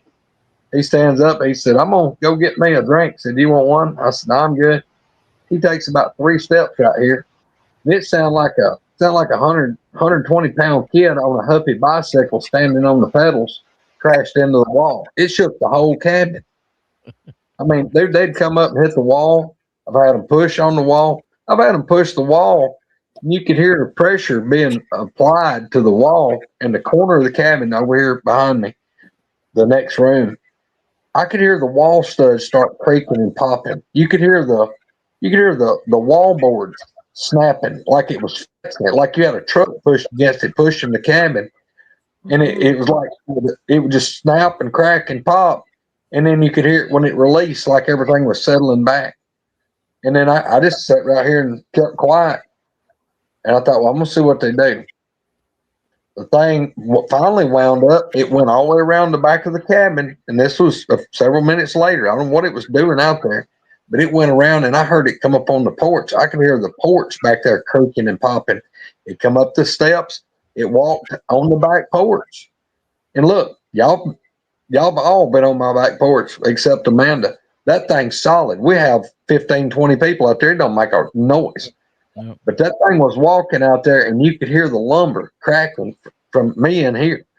I had some cast iron skillets I'd bought, and they were sitting on that table. It was like 6 or 7 maybe cast iron skillets, and I had bought what it was. It was a state auction. I bought these, and I was going to clean them up and have them. I collect cast iron, but they were on that big picnic table that Flat Rock was sitting at, and I had a stack of stainless steel mixing bowls. It was like a great old big one smaller, one smaller, one smaller, one smaller. It's like 7 or 8. They're all stacked together. I couldn't hear it pick them up, but it was like I'd hear a skillet when it was set back down and go plump on the table. And then give it a few seconds, you'd hear another one plump. It was like it picked up every one of them skillets and set them back down. Well, then I hear the bowls, those stainless bowls, ching when it set them back down. It was like it was out there just looking at stuff. And here in a minute, it finally started walking back across the porch. I heard the porch steps creaking and popping. The thing left, but it was the same one that pushed on the wall. Well, so Mark, knowing what they go through, and they're close to your house, have you ever had anything come up to your house or any of the neighbors or anybody in the area that you heard of or took a report? Oh yeah. In fact, I live in a brick house, and in fact, when I used to work night shift, not long after I would leave heading to work, they would slap this brick house, and it, get Rebecca's attention. And you can imagine a brick house being slapped compared to wood. Mhm. She said it sounded like, walls fixing to come in. And, but yes, after me and her bought this place and moved here, because of course the last two places I lived, I've always lived within a couple of miles of Creepy Mountain. For a little while on the south side. Now I'm kind of over here on the east side. So I've always been within 2 to 3 miles of, of the hunting club. So when I had one neighbor who lives, I don't know, half a mile, 3/4 mile away from me. She contacted me one day, but she knew I was into Bigfoot and all this, and she went to asking me questions and told me she had took a pile of musket dimes that she thought may have had done soured, and she went and put them up in the woods and put them in a neat pile. She's, let squirrels, whatever else, eat them. She walked back up there a few days later, and they'd all been eaten, but all the holes were still there. They were mashed in just like we would eat them. If y'all know what I'm talking about, a lot of people push, so, and they was back in a neat pile. Well, right there next to it was about a 12-inch barefooted track, So she called me. We talked about that. So I went over there, and, we found a good trail coming up the back of her home. Later on, she put up some cameras around her place, and you would catch shadows. She never caught something on camera, but she would catch the shadows. Like they would walk up behind where the camera was, but their shadow would cast across the ground, and the camera would still pick it up. But the one that really caught my attention was another lady, the opposite way, about a half a mile. The lady who lived next door to her knew what I was into. She said, "You need to talk to Mark about what you saw." So I went over one day, pulled up in her yard, and this was all going on about the time I got the corn patch pictures that a lot of people seen. All this was in this time frame. So I asked the lady, pulled up, introduced myself, went to talking to her, and I said, "Well, what did you see, ma'am?" She said, "Well, I come out here to smoke one night about 10 o'clock, and there's a street light that kind of sits on the line between her and her neighbor. It's out, of course, toward the little gravel road she lives on." She said, "I was sitting on my steps smoking, let my little dog use the restroom." She said, "I watched what I thought was a big dog come out of the woods, cross the road, and kind of heading toward my neighbor's house." Well, she's an animal lover, and she thought it may have been, somebody's stray dog. So she hollers, "Hey, Poochie, come here, Poochie." It's kind of funny. You had to hear that lady say Mark, I it. got to ask you something. Is Sister snoring? That's No, my sister. dog. That's your dog. Okay. I was like, am I hearing something? What is We it? heard it at the same time. Well, it started, it was low, and I was like, okay, maybe it's just background. It kept Well, getting louder and louder. leave him alone, Flat Rock. He's good. All right, Yeah. go ahead, Mark. She said, I said, she well, said, Poochie. Do what now? I was thinking Yarrington's not on here with us. So No doubt. He's got an excuse now. Yeah. He does. I thought Well, it was she some said, boogers coming in on Poochie. audio or something. Oh, man. But when she called, "Hey, Poochie, come here," well, Poochie stands up on two legs, and the way she told it, I almost got tickled. But I tried not to get to laughing because I knew she was serious, you know. And then it turned around and looked at her. And she said when it turned around and looked at her, the only thing she could keep elaborating to me was the face. The face. And I said, "Well, tell me about the face." She said, "Well, it was white looking. It looked like a skeleton." I said, like a skeleton. She said, "Yes, it looked like a skeleton looking at me." And she said it turned and walked right back across the road in the woods. And I'm sitting here thinking, well, why was it walking under a light going toward the neighbor's house? Well, about that time, here comes the neighbor over, I guess, seen me over there talking. And the neighbor comes over, and the lady introduces me to the neighbor, and the lady goes, "Oh, you're over here to see about what she saw." I said, "Yeah." I said, "Well, while I'm here talking, what have you saw?" She said, "Well, we were missing a lot of dog food." She said, "We kept a tote on the front porch, a dog food." And she said, "We got 2 dogs. They got a little fenced-in chain link fence there in the front yard, and they got it fixed where the dogs can go up under the front porch to sleep." And she said, "We noticed we were going through a lot of dog food there for a while. And it hit me like a ton of rocks what was happening." And because she told me her dogs would not bark at night. They would get up under the porch, and they wouldn't come out from under that porch. And I told her, I said, "Well, I think we know what was happening here was this booger had done found an easy food source up on that porch. He done buffaloed them dogs. They wouldn't say a word. And I said, you need to put your dog food back in the house." And but the other lady, the one that actually seen it, she'd been hearing stuff hit her trailer at night. She'd smelt stuff, and she was contributing just like Flat Rock was to people pilfering around. Stuff moved in her shed. Some nights her dog wouldn't go out. It'd stop on the doorsteps, turn, come right back in. And so what I got to figuring was that thing had been coming around a while, and she was thinking it was a human fooling around her house when it was the whole time this thing coming over, probably some more of them, probably some more just besides it, getting into that dog food. And then the neighbor right up the road had called me and Rebecca. And we went over there because she was missing chickens. And got up there, and I was looking at her coop. Now, her husband had made a coop. Now, he was a carpenter by trade. And, I mean, these chickens had a castle.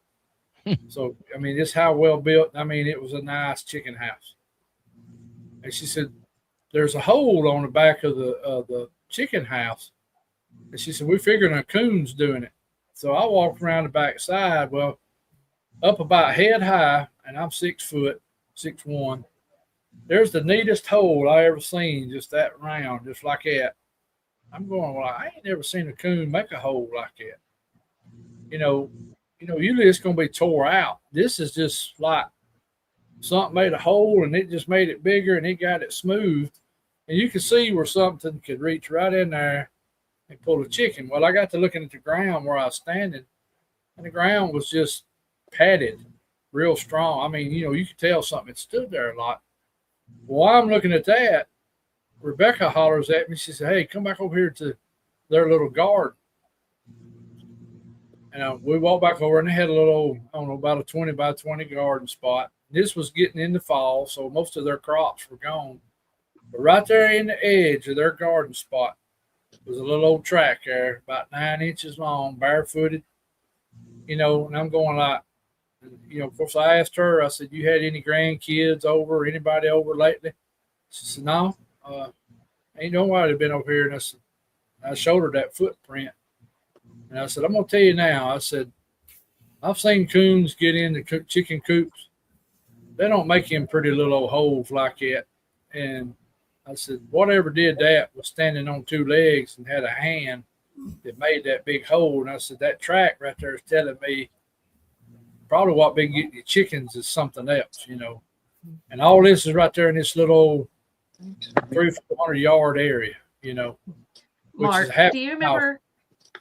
Do you remember? Was the chicken wire or anything like that? Was it cut into a perfect circle? Was it like bent in? I'm trying to picture how Yeah, it kind was of bent in like whatever, kind of ripped it, and then it kind of just folded it back folded on end. all the way That's around, and just a pretty circle, you know. Smart enough to know not to leave snags for the hand on the way out. That's it. exactly. That's what I Yeah. was envisioning. So And the other thing would be the roosts for the chickens were pretty far in there.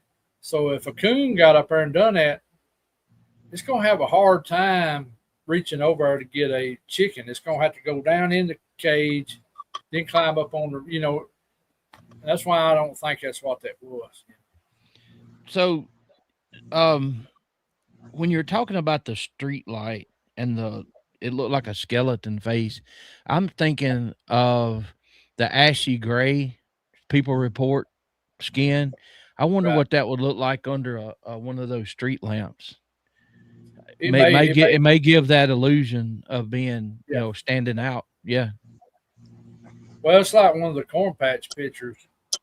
That one that looks like it's about 10 foot tall. When you zoom in and really look at his face has a gray look, and his cheekbones almost look like a big rib sticking out of him. You know, it's kind of like Real this prominent. area here is Really protruding. strong. Yeah. So when you go to looking at it, and you can see that his eyes are kind of sunk back in his head, you know, and I'm wondering if that's the same one she saw. You know, it may have been because she said when it stood up on two legs, she said that thing was huge. You know, she couldn't tell me a height. I mean, I asked her, I said 8, 9, 10 foot. She said, I don't know. She said, when I seen it stand up and it looked at me, she said, I kind of freaked out and went in the trailer, you know, so, yeah, very possible. It could have been gray, and then with the street light and it turned and looked at her, you know, it may have reflected more white looking or something. Amanda, Greg sent me some stuff, and I don't think he showed this much at all, but we've looked at these pictures. I've not ever posted them on nothing, Roger. So, when it happened, or he Give me sent a it second, to I'll get 'em us, up. yeah, take your time. But when he sent it to us to look at, we try to rule out everything, but when you say blacker and black, and sometimes it looks like a blue sheen and all that, we'll show these pictures, and we do have a red circle for you or two, but so you can focus in. I'm not much on red circles, but I just done that so it highlight what I was going to take. If you can put them up, I'll walk people through what that is, and that's something with me and Mark and Mark's son. We found the two tents that had been tore all to pieces. Nice, several $100s worth of camping gear abandoned. Right, I'm talking about within 400 yards of where I used to hunt.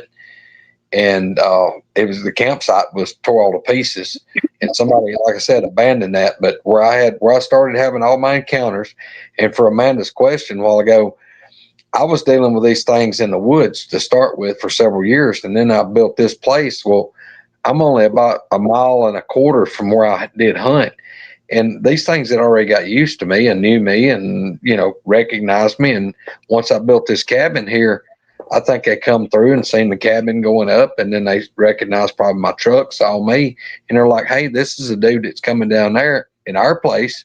We're going to let him know that we know where he's at. And that's kind of the way all this unfolded for me. And when we do this one, Bama, I know I found abandoned tent at the LBL. Have you ever found abandoned tents? Oh, yeah, a bunch of times. Yeah, Yeah, but and Mark found an abandoned tent in Talladega National Forest, and those people left everything, didn't they? IDs and all, right? Yeah, the IDs. There you go. Here's the tent, and I got the other two there as well. So y'all know, everybody that'll listen to this later, people watching, when you buy camping gear, you spend money. What would make people just leave everything? So this is what Greg found, and we'll talk about the others. But tell us where this was at and what y'all found. That look, I'd carried Mark Green right there. I carried him and his son Jonathan on a ride in my Jeep, my infamous Jeep that Roger loves to ride in. Don't get me started. Well, I carried Mark down because I don't show everybody where all this stuff started with what happened to me and what I've dealt with all these years. But Mark's like a brother, just like family. And I carried him down there, and y'all, it's rough. I mean, it's rough. You need a 4-wheel drive.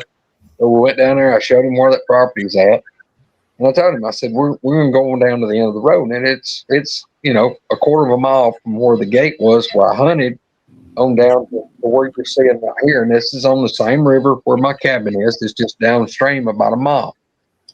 We went off this big hill, and there's ruts in it between knee and waist deep. And you just kind of got to crawl through it with a Jeep. And we go down, and the elevation is probably a couple 100 feet. And you're going down a steep slope where it flattens down. We pull up, and this is a spot where when I was a teenager, we'd camp there, and it's private land surrounded by government land, and really nobody's supposed to camp there, but somebody had. We pull up, and it's like all this gear that y'all are seeing in these pictures. We get out of the Jeep, and we're looking at this, and I'm like, we're all in agreement. This looks really odd. Why in the world would somebody have left all this stuff? And we get over there, and we hadn't been out of the truck for just a few minutes. And like you're looking at the creek right here to our right, it sounded like less than 75 yards. It sounded like a big chunk of a rotten tree got pushed over, broke or something, and just kabloomed on the ground. And, that kind of got me, we're probably not here, just us. So we're looking around, kind of, keep an eye on everything. And we're looking around. We go to digging through this stuff. And this was some really nice tents. One of the tents had originally undoubtedly had a metal, like an expandable metal frame. The frame was ripped out of the tent and thrown about 20 or 30 feet down through the woods, wadded up.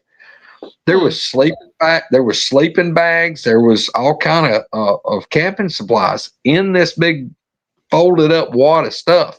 The tents were still staked to the ground, but stuff was ripped and torn.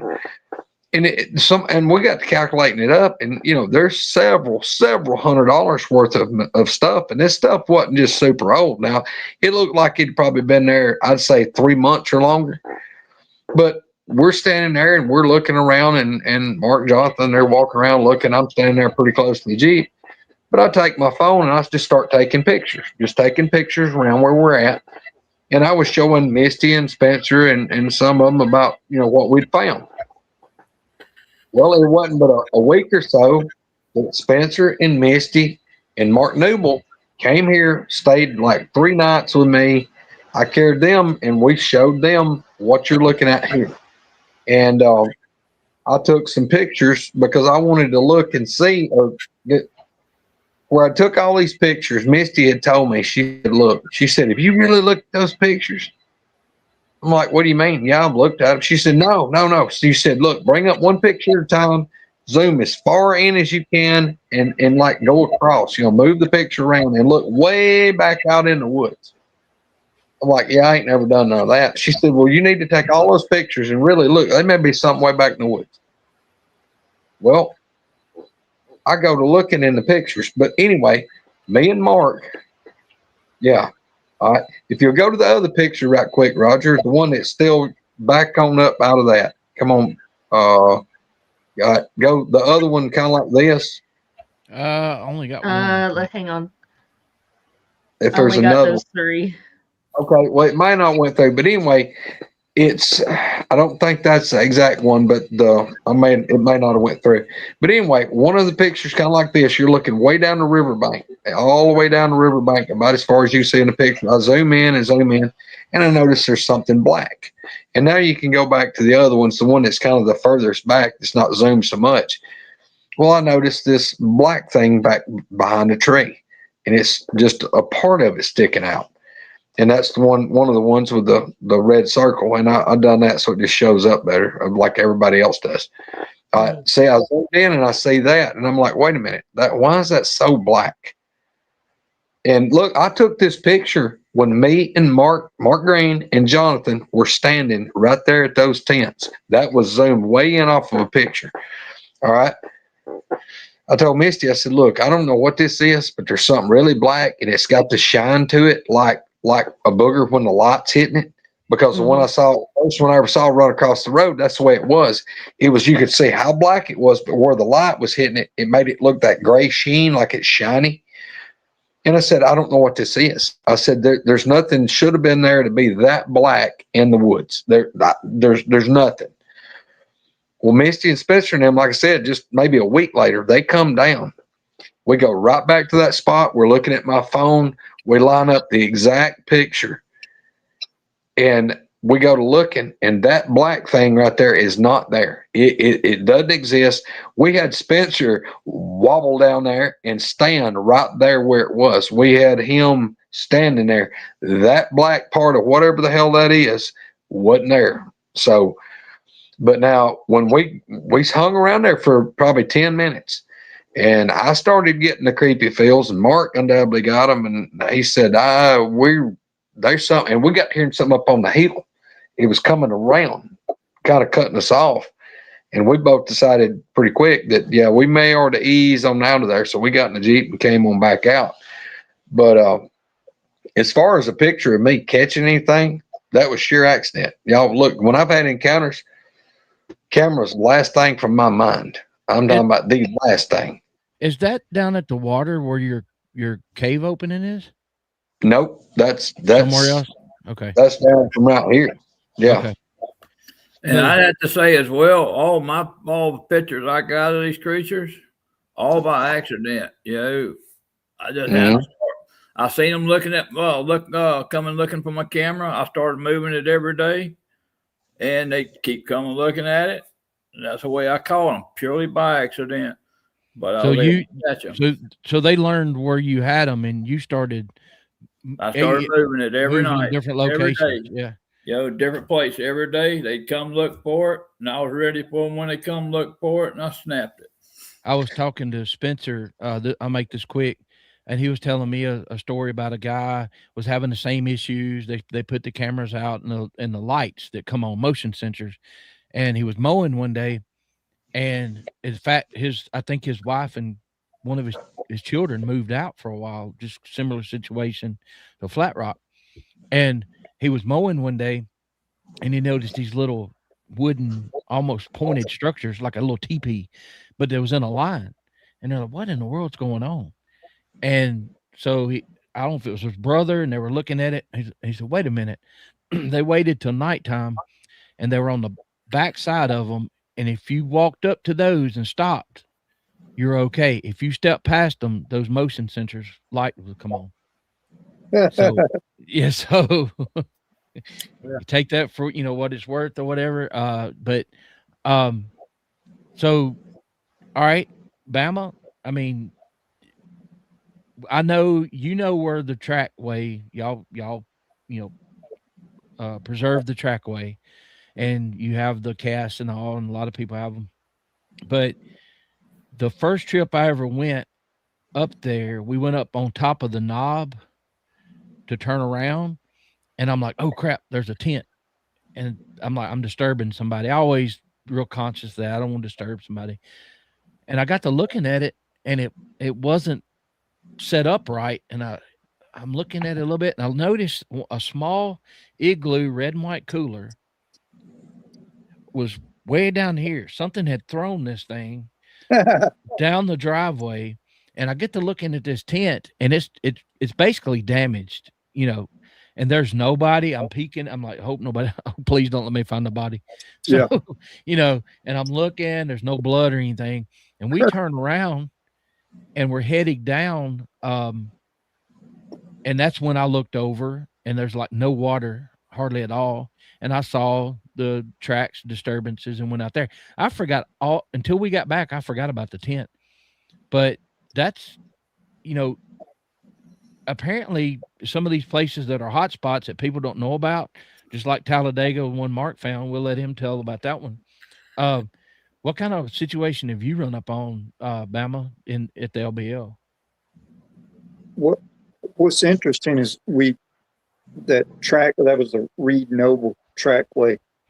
That was on, well, let's put it this way. We found the trackway on a Halloween. It was probably left maybe, when I looked at it, I estimated after a storm came through, maybe a week prior or something to that, So I've been back there a couple of times on Halloween. I think maybe last year I was there on Halloween. I had like a camp out, and I think I had maybe 10, 12 people come. And that was the first thing that Hoosier Squatch and I did was, man, when we it was really nice. I'm kind of OCD. He had to drive way down to LBL. And of course, I had to drive up. He went and saved my camping spot and paid for my camping spot, long before I ever got there. But man, the first thing we did was get out there and look, and have never, found, anything since. I know Roger did, but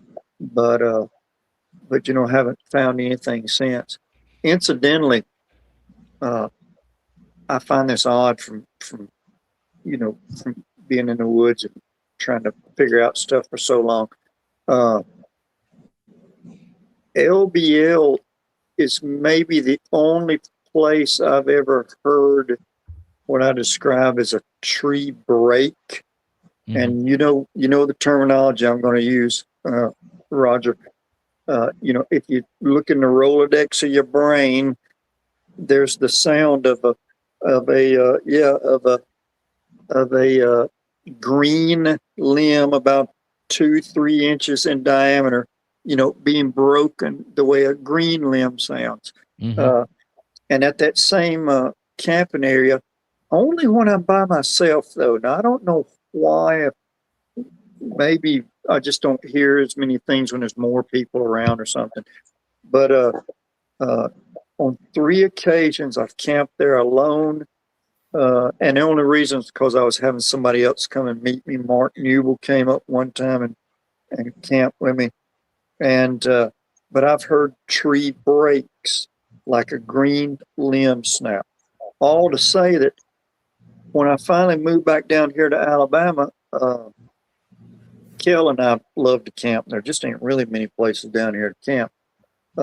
So we wear Bankhead Forest out, which is where Greg's man cave is. And we've camped at the same spot maybe. Usually when we go 4 or 5 days at a time, and we've probably been to the same spot maybe 5-6 times. One year we were there on Thanksgiving, and one year we were there on Christmas. So, of course, there was nobody else around because it was cold, and nobody's going to be there on a holiday. But that's the only place where I've heard, and going back into the Rolodex of your brain again, like a tree knock. Like, oh, that's somebody took a hard limb and hit a hard tree with it. And if you live down here in Alabama or in the woods enough, you can almost picture the type of tree that was hit, yep, with a limb. But one night it was so, and then I'll get off of it, but one night it was so loud and prominent that we were the only ones camping down there. And Kel and I have separate 4-person tents, so they're heated and we have toilets in there and whatnot. And, but we put our tents usually very close together, so we can talk to each other, or if she hears something, she can say something to me. And our tents are real close together. And I think it was only maybe 10:30ish, 11 o'clock at night or so. Right there was a creek, maybe, oh goodness, I'm saying 100 yards from us. And I'm telling you this because I looked at it on Google Earth. I've looked all over this area. I even consulted a buddy of mine who has a really good kayaking channel on YouTube. So he knows that area really well. And I asked him, I said, what's back over in that area? He goes, nothing. There's nothing for miles over there. And we're laying there about 10:30, 11 o'clock, and there's the clearest loud as it almost sounded like somebody if they'd thrown a fastball and somebody popped that thing with a Louisville Slugger bat. I mean, it was pow, Crisp. and this was on one of those holidays, and it was cold out there, and so that sound, man, traveled through that cold air, and it was loud enough that Kill in her tent, she goes, you just you hear a voice in the dark. She goes, did you hear that? And I said, oh yeah, I heard it. And I can't remember, but we went back again the next time we were back, and the same thing. And it was, a little later in the night, but it was the same type of noise from basically, the same area. And that's the what I classify as not. If y'all had heard both of them, you would have easily been able to distinguish, between the two. Yeah. I want to tell you this, and then I'm going to hop off here in just a minute. I had a camp out at Bankhead last year, somewhere around it was maybe a few weeks before the Woodwalkers meet and greet. I had a camp out at Bankhead. Larry and Debbie Porch and Coonbo and Greg dropped by, one night and sat around with us and stuff.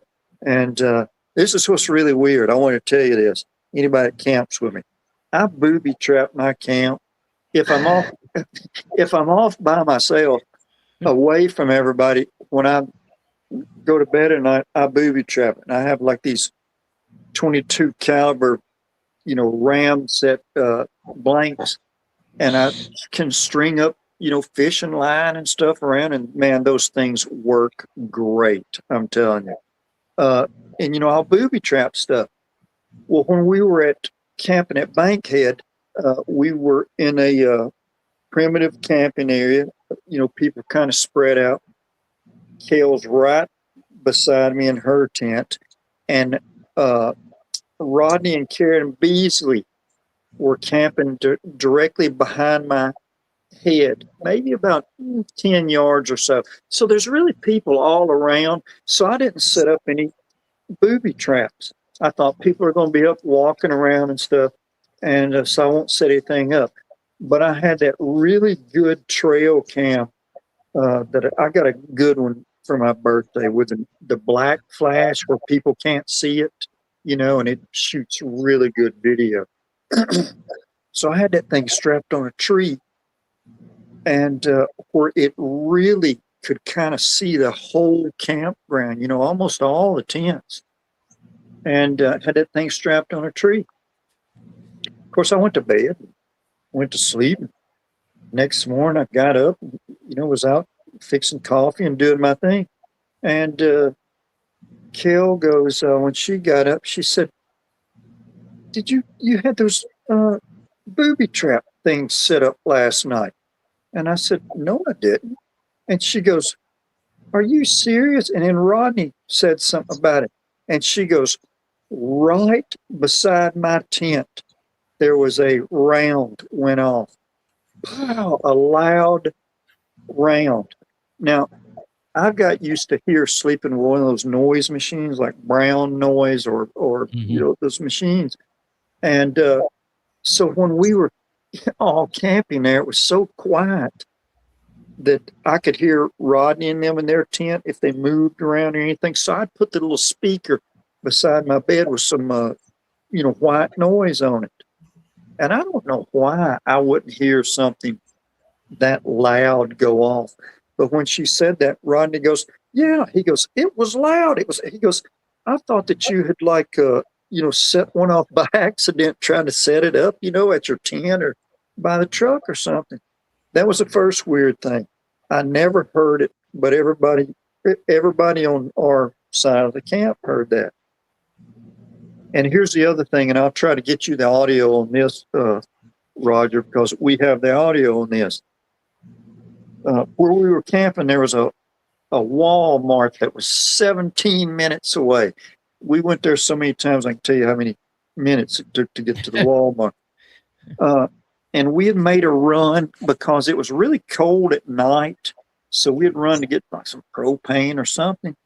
And that left Rodney and Karen Beasley by themselves at camp. Everybody else had gone somewhere. Wendell was camping with us. We had several people there. Well, we got back and I backed up into my spot and they had the fire going really good because when we pulled back in, I could see the fire up the hill and I thought, man, that's awesome. They got that, fire stoked up. Pulled up there, backed in, and I'm standing at the back of my tailgate and everybody's around the fire. And Rodney and Kara started talking about, there were the loudest howls right, over there on top of a ridge. And I can't remember if Greg had visited us after this or before this, but we said really, and they said, yeah, they said loud howls, loud and clear. And I said, how far do you think? They said, oh, I don't know, maybe, 600-700 yards or so out there or something. And, they're kind of talking about it. And they said, so we started recording it, Well, as soon as he said, well, we started to record it, the howls start up directly across. As soon as it started up, I'm at the back of my truck. So I stepped out to get more of a direct line of sounds, what I call it. I stepped out and you could tell that thing was directly across on a ridge. Wasn't anything blocking. And see, they didn't realize the way the hollow went and went up on a ridge. They just thought it was straight woods out through there. And I said, that is on top of the ridge. And we're kind of whispering and then we're being quiet. This thing howled and howled. And the first thing that hit my brain was I thought, well, that's way too quote unquote big to be a coyote. That's the first thing I thought. I thought, oh, no coyote sounds that low, And then I remember kind of looking around at everybody while it was going on, because we're talking about 2 or 3 minutes. Now think about that, that timeline. I mean, in a literal sense, 2 or 3 minutes. And we're looking at each other, kind of whispering, and we can hear it as it's howling, slowly moving from our left to our right, along this ridge. And I remember even looking at people at one time and I said, that has to be a wolf. I said, you could tell it wasn't one of our typical booger howls. If you've heard booger howls, this really was like a long howling locator type thing. And the reason I can get you the audio is because Rodney and them recorded it, but Hoosier Squatch recorded the part that I'm talking about. Mm-hmm. It wasn't 2 minutes after this stopped. It finally just kind of, just stopped howling and eased on down. And maybe 30 minutes later, way off in the distance it was going, a huge pack of coyotes. I mean, they went berserk. How they all just get to yipping and going nuts. And I told him, I said, man, there's no way that was a coyote.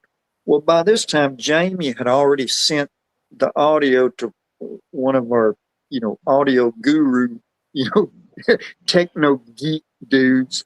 And he sent it back. And this is somebody that can analyze it and go, well, you got this and this and this and blah, blah, blah. So that's why there's a such and such % chance that this is a red wolf that you heard.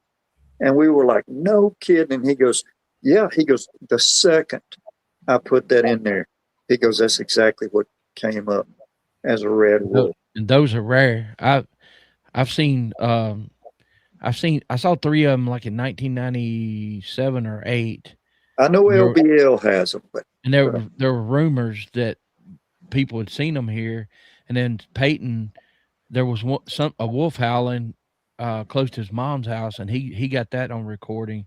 But it's usually when something like that sets off, everything else gets quiet, and hearing a red wolf is super rare because there's just not that many of them. Oh man.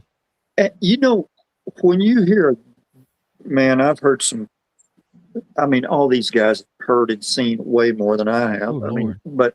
but as far as vocals, I've heard stuff really close, long howls, that then end up getting, mixed in with coyotes and stuff. But you know, people that hear those, they always make your skin crawl when you hear them. When I heard this, the first thing I thought, of course, was that's not a coyote. That's way too low to be a coyote. But the second thing was I just thought, gosh, how beautiful that sounds.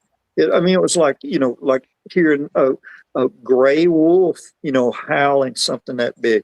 And I just thought, how beautiful. And we stood there for, like I said, it was 2 or 3 minutes.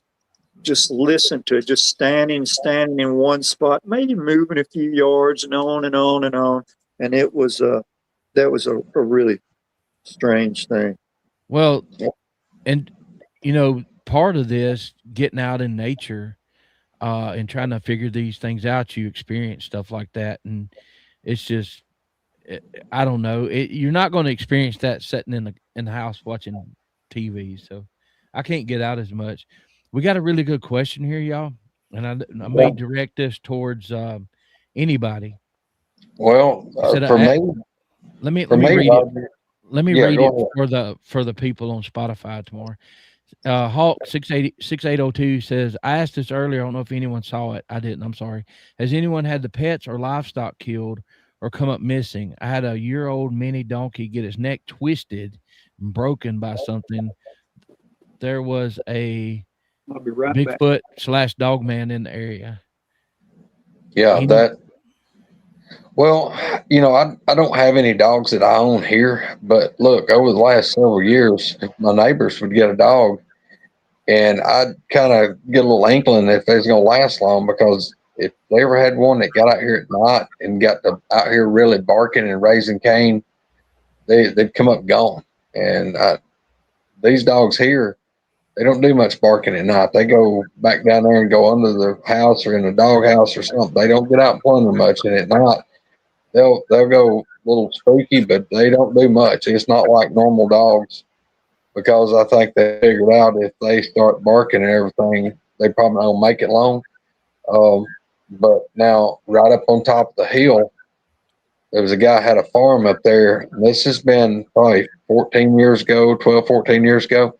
A guy that was working for him, he got talking to me asked me if I seen weird stuff. I said, yeah, I see weird stuff all the time. What are you talking about? Because I told him, I knew about boogers, and I'd asked him, like, on that farm, it's like a 65-acre farm, and it was right where you go into the road that goes down to where I had so many encounters hunting. And he said, man, I had something strange. He said, you ever seen anything just really weird? I said, yeah, I see all kind of crap because dealing with these boogers. He said, well, I don't know. So had something we couldn't figure out. I said, what do you mean? He said, well, so they had a full-grown cow that was going to have a calf. And he said that they'd put out feed to get the cows up from the lower end of the fields, the pastures, in the evening. And he said that they'd went out there and said all the cows came up, and there was several cows, probably 20 something, I guess. But said the mama cow didn't show. He said they got down there looking for her, walked all down through there, drove, whatever. He said they finally found her. He said she was in the edge of the woods, down on the bottom end of this property. And he said that the calf was gone, that she had the calf. The calf was not there. The calf was gone. They never did find it. But he said that where a tree had been cut years ago or whatever, and it came up, and it wasn't just a single tree. It came up multi-trees. It came up like big forks from the ground. He said that this full-grown cow, where the trees was forked like this, that cow was like it had jumped up and come down in the fork of those trees. And he said, we can't figure out how it got up there like that. Now, it wasn't like way off the ground, but it was enough that the cow could not get off of it. It had it held up. And he said that the calf was not there. It was like the afterbirth stuff was gone, but it was like she had got wedged and the calf had been ripped out of this cow. So he's like, man, I had never seen anything like that. So, yeah, but now some of the deer that Dad had stole, I mean, he shot it with a high-powered rifle. It laid dead in the field for over an hour. And then it was gone when it got dark. We went over to find it. It was gone. When I came back a couple of days later, the carcass had been thrown out in the field from the wood line, and that thing's neck looked like you had took it and spun it and like wrinkled it up, and it was crazy. I mean, look, I don't know what kind of power, because I know what it is to like take the head off of a deer to, you know, to save the neck.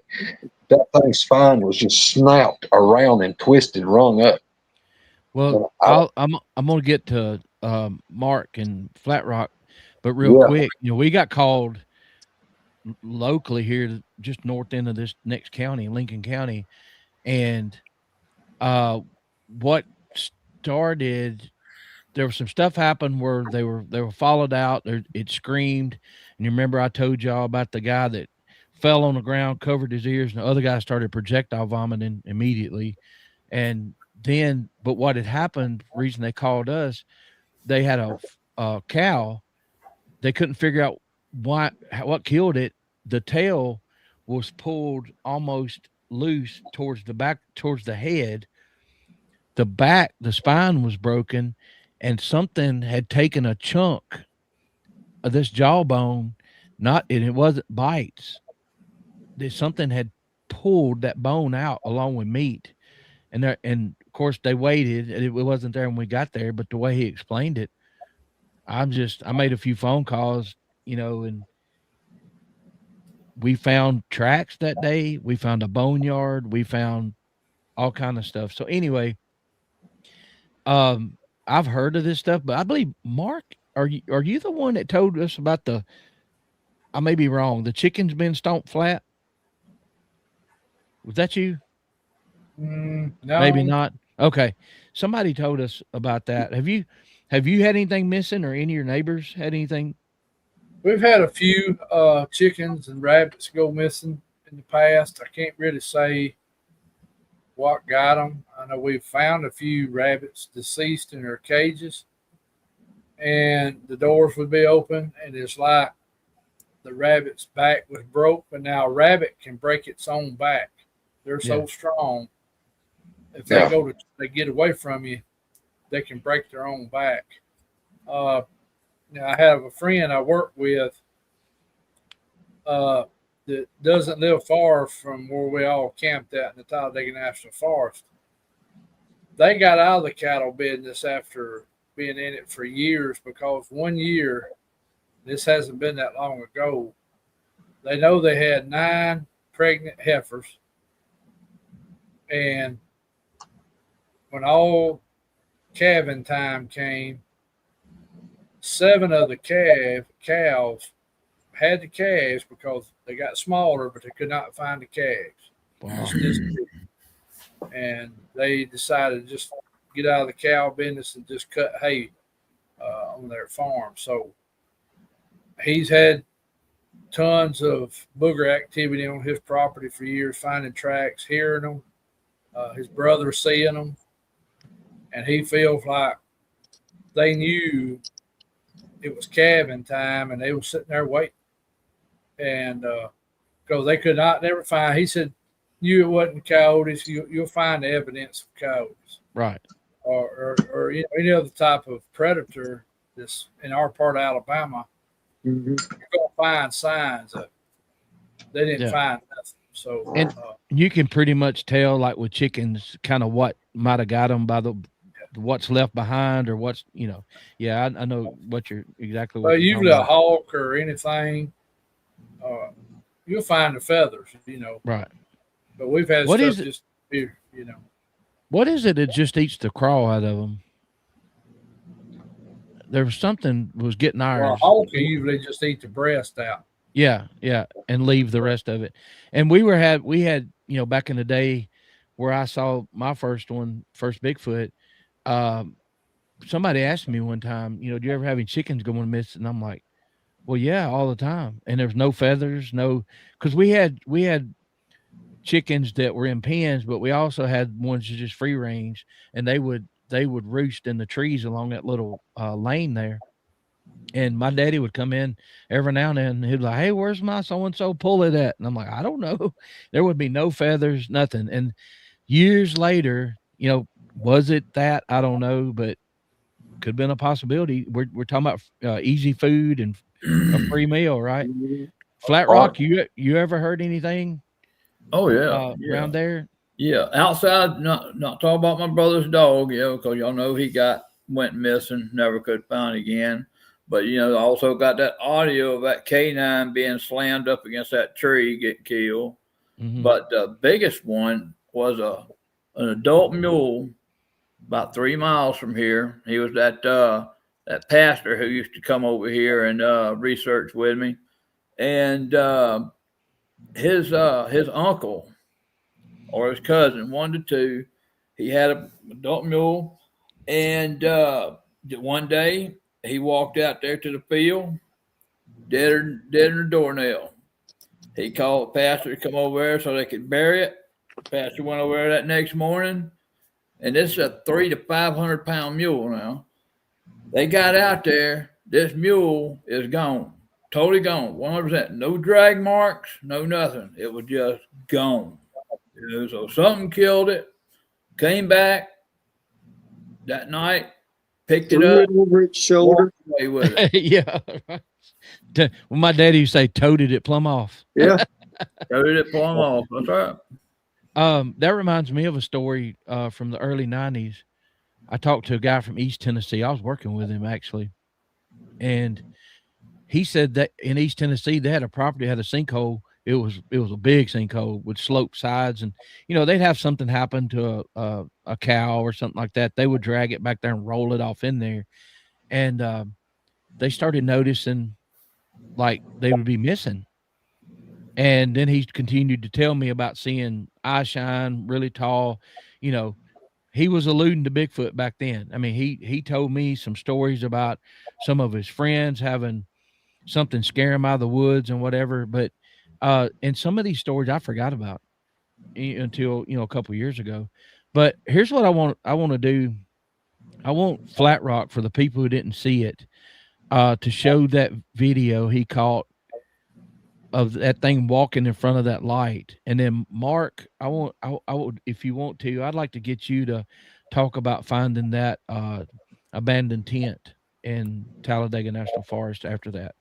Does that sound cool?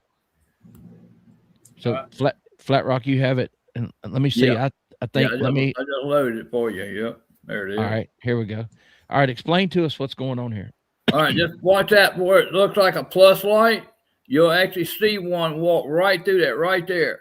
Now, if you'll look a little lower, I'm going to try to back it up. If you'll look a little down by its feet, you'll see a small one there. You'll see the eye shine of it right there. Looking towards you. Eye shine down at the bottom. Yep. There's actually two of them right there. But that thing, that's a 20-foot gap right there. And that thing made it across that 20-foot gap in 3.5 steps. And then Greg, once it goes through the woods, it starts walking toward my window right here beside me. You'll see with eye shine, he'll start looking right at the camera, and then he'll turn and go down to a little spring down here, and that's where we actually caught its footprints down there. We caught both of them's footprints down there. Greg, does that eye shine look familiar? Yes, sir. You remember that night Flat Rock was filming, or he's out talking on our little Zoom call thing. Yep. You see it walk past it there. Yep. And he said, there's one right there, and turned his phone around. Yeah. And they caught eye shine, and Kenny Shivers was quick enough on the trigger to screen record for his phone.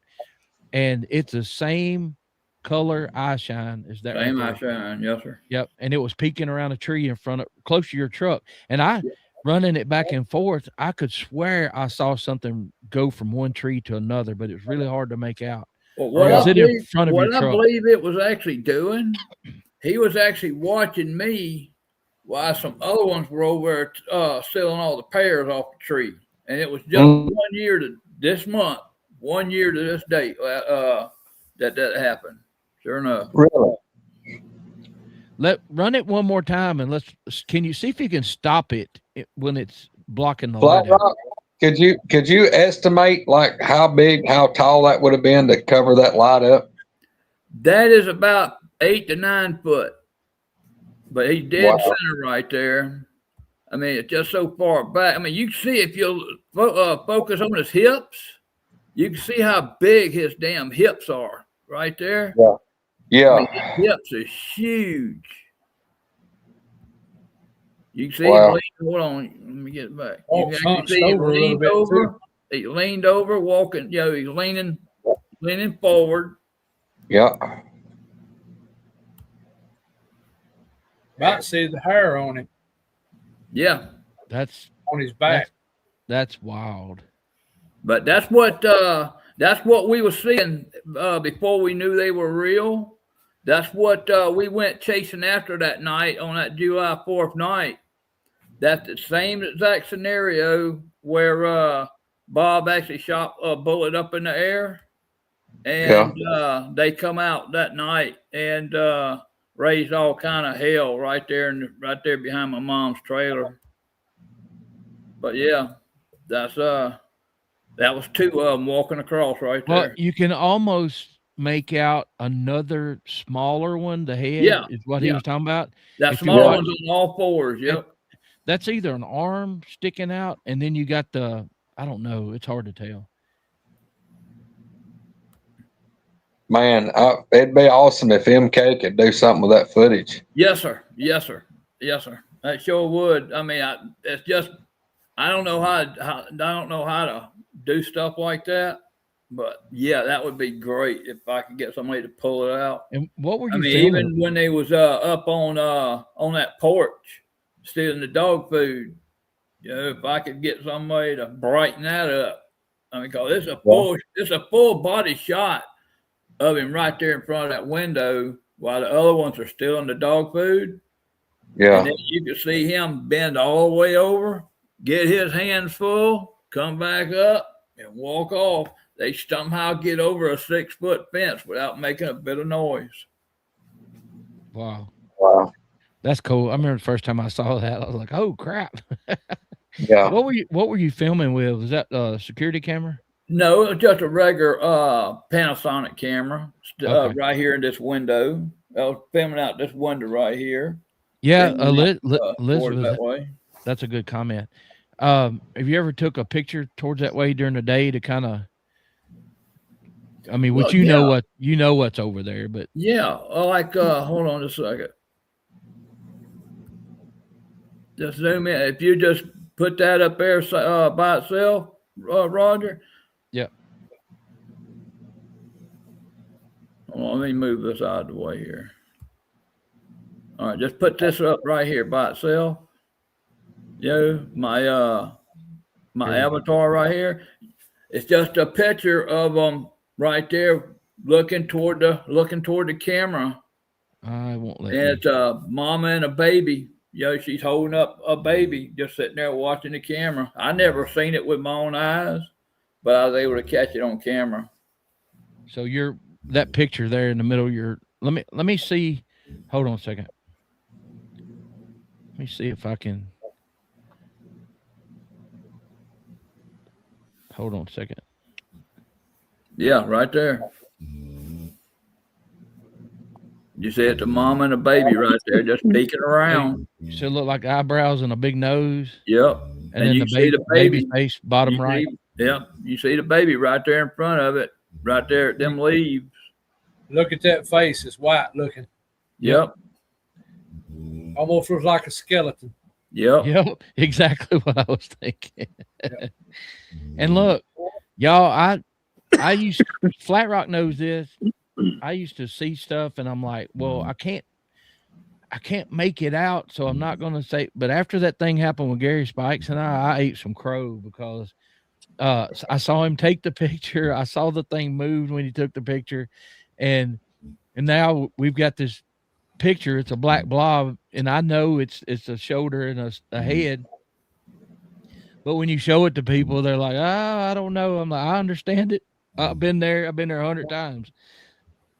But all right, so thank you, Flat Rock. Mm-hmm. Yep. So, Mark,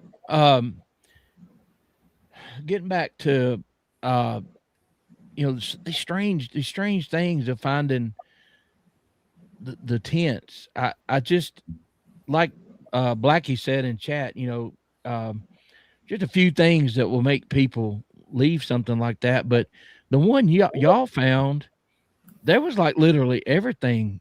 There was personal items. There, tell people what you found. And I didn't look, Michael X. If you're still in there, the first time I pulled up there, I said, where are you at or whatever, and he said right down there where they found that Mark found that abandoned tent. I said, wait, hold up.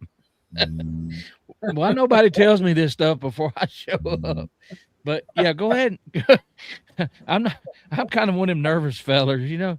But yeah, tell people about that. That's really interesting. And the lead into it is years ago, Mark has investigated this. There was a hunter that was basically torn apart a little bit by an unknown animal. You know, Mark checked reports and stuff. And then so everybody kind of knows it's, you know, something's going on there. Right. Well, we was actually having a Bigfoot outing weekend down there. It's been, I guess, back in 23 or 22, somewhere right in that neighborhood. But we were having an outing, and a bunch of us got down there on Friday afternoon.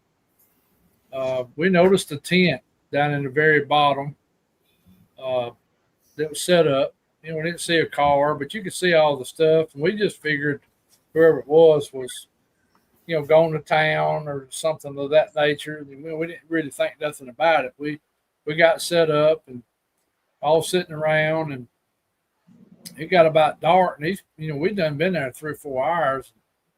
You know, these people hadn't come back. Got dark.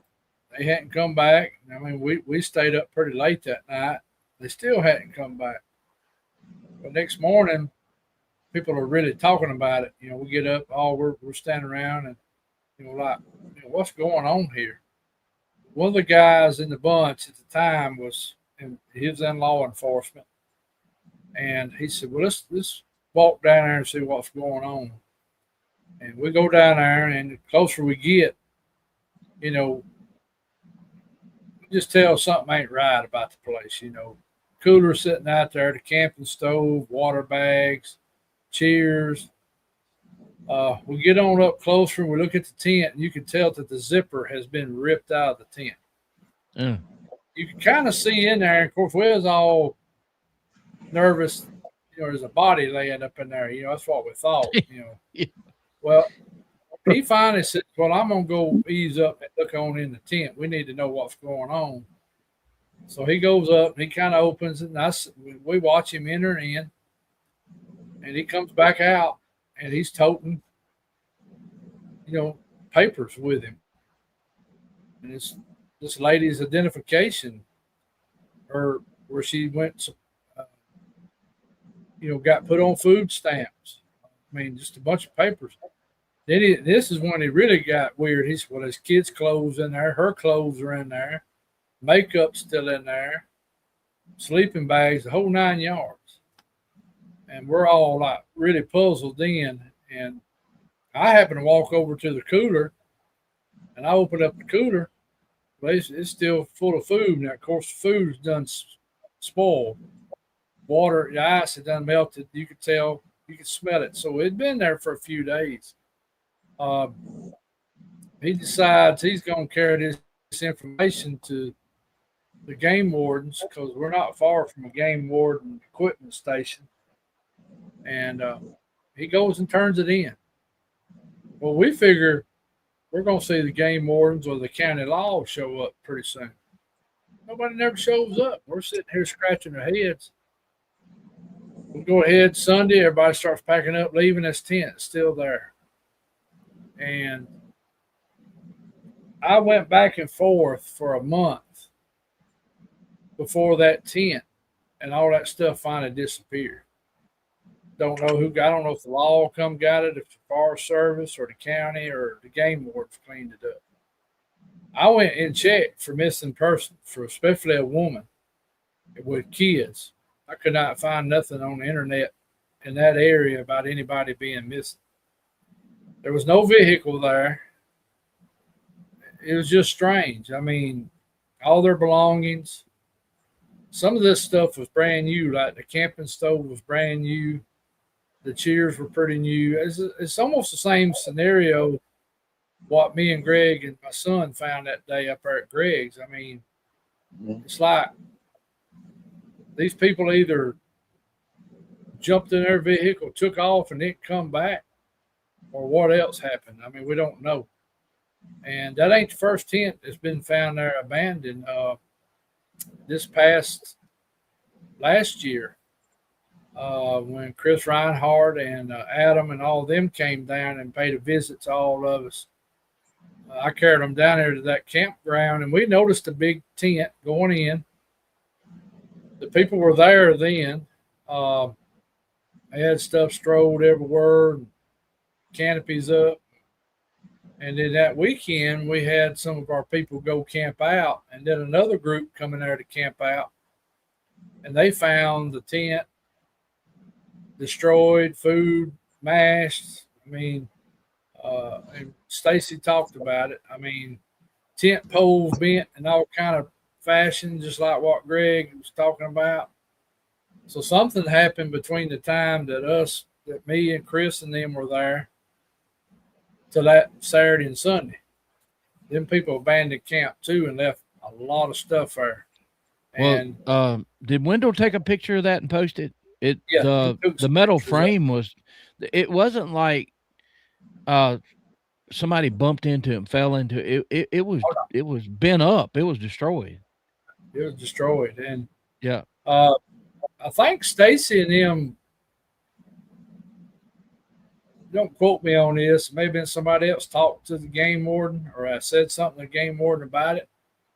The game warden said, yeah, we find them all the time down here. He said, it's all the time. He said, it's like, come camp out, and they just leave all of a sudden, leave everything here. You know, it don't make sense. You know? Well, look, here's the difference between Bama and Greg and everybody here, Flat Rock and you.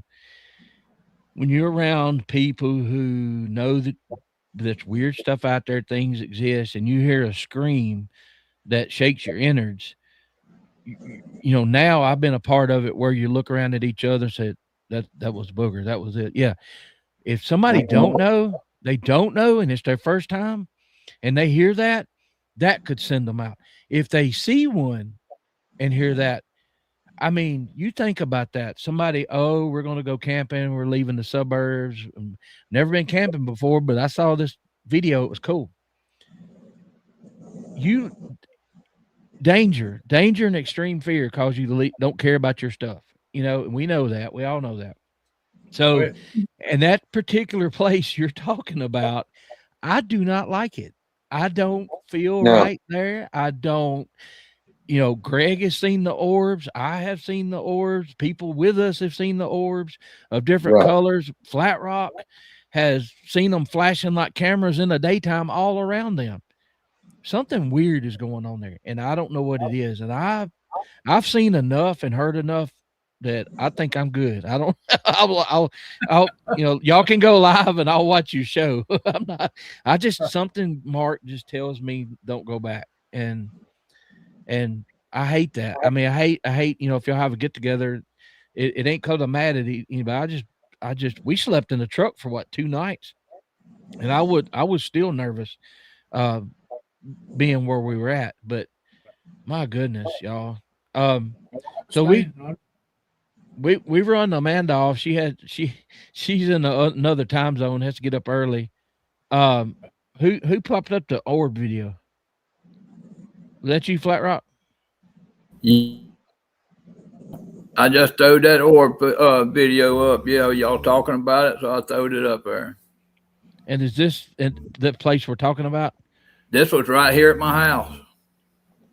And does it just fade out? Yeah, they just come up and fade out. We actually caught a thermal of a Bigfoot that night. It snowed earlier. And the snow was melting away, and I had a crew come over here, and we seen some flashing above the tree line right there where that creature was. Mm-hmm. Creature wasn't there no more, but them things popped up. And and for people, it's just tuning in or hadn't watched our show or any of y'all talk before, there's several of us had our mind changed. Even Bama was there the night that they had something weird to LBL with the sparks coming off of it or the dripping. And when you try to, that's almost like it flashed. Yeah. Oh, Boo is sawing some logs. Sometimes I'm used to it. So I'm muting back and forth. I'm You're doing good. again Oh man, you're good. For people listening on Spotify and other tomorrow, that's a Flat Rocks dog, Boo. He's a good old dog. He deserves his nap, so we're not gonna bug him. Well, I don't even know where to go because I know we could talk for a long time and we kind of need to wrap it up a little bit. But, everybody here going from what you thought these things were, what it's like you focus on these areas. And if you go out in the woods long enough at night, you're going to see some weird stuff you can't explain, whether it's natural or, supernatural or whatever, who knows? But, Greg, Peyton and I were there one night. Greg's never seen anything at his man cave, and Peyton locks on to something, and it's 7 or 8 times in 3 hours, and we finally saw it, what he was looking at. Yeah. And it just looked like somebody, 150 foot off the river level with us was it's like a strike fire, and it was yellowish. It was amberish. Y'all, it's one of my antique glasses. It was about my age, but it was kind of that color. It reminded me of a kerosene lantern, like a kerosene lamp flame. Mm-hmm. It was about that color yellow, but that was creepy. Y'all look. The reason I don't see stuff like that is because my ass ain't got no business outside there at night. I'm not out there looking for it. It's bad enough it comes up, knocks on the damn wall. I know. I said, Greg, you ever seen anything like that before? He said, not here. He said, I don't come out here on the back porch at night and just hang out. I'm like, well, I understand that. Yeah.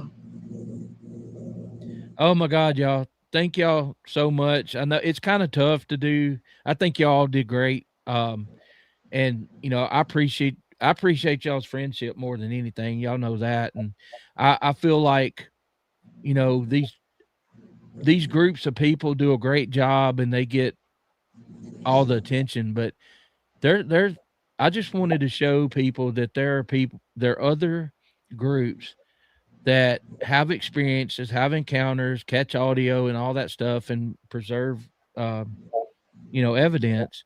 It's just, Greg, he'll tell you he's not a researcher. He doesn't have to be.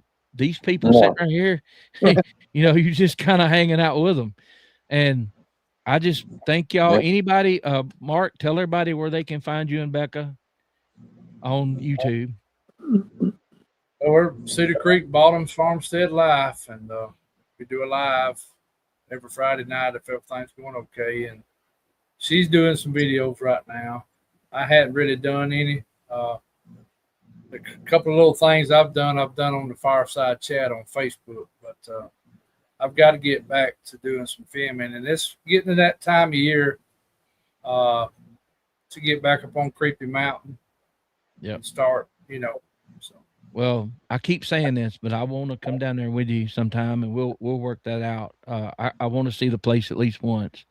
And look, when it's 100 degrees and feels like 150, I mean, I don't want to be out there either, especially like here with snakes and all the other critters. I'll wait till it gets cool enough we don't have to worry about them. Roger, that one comment there that Super Wendler Hero, he's put up there. Yes, let's throw a shameless plug for Cornwallis, our event down there. It'll be in October the 3rd, I think it is. It's in L.A., Lower Alabama. It's Cornwallis 1828. And we're going to have a pretty good lineup, I think, even though I'm one of them. We're going to have some other good people there. Flat Rock's going to be there. Mark Green's going to be there. Me, Coonbo, Jessica Jones, and maybe another or so. But look, if y'all can make it. Should be pretty interesting. Yeah, I'm gonna come heckle out of the audience. No, I'm kidding. Yeah. I wouldn't do y'all like that. Greg can be found on with Misty and Spencer on Woodwalkers with a Z. And I'm gonna finish this up. But you can go watch Night Owls with a Z 1313. We kind of get on there and turn loose sometimes. It's just talk about life.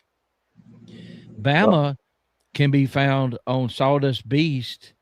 I think it's 2T Sawdust Beast. And y'all, for the new people, write some of this down because there have been a ton of excellent shows in the past where people have gotten a little older, things change, and they don't do shows anymore. But there's some excellent shows that from a few years ago.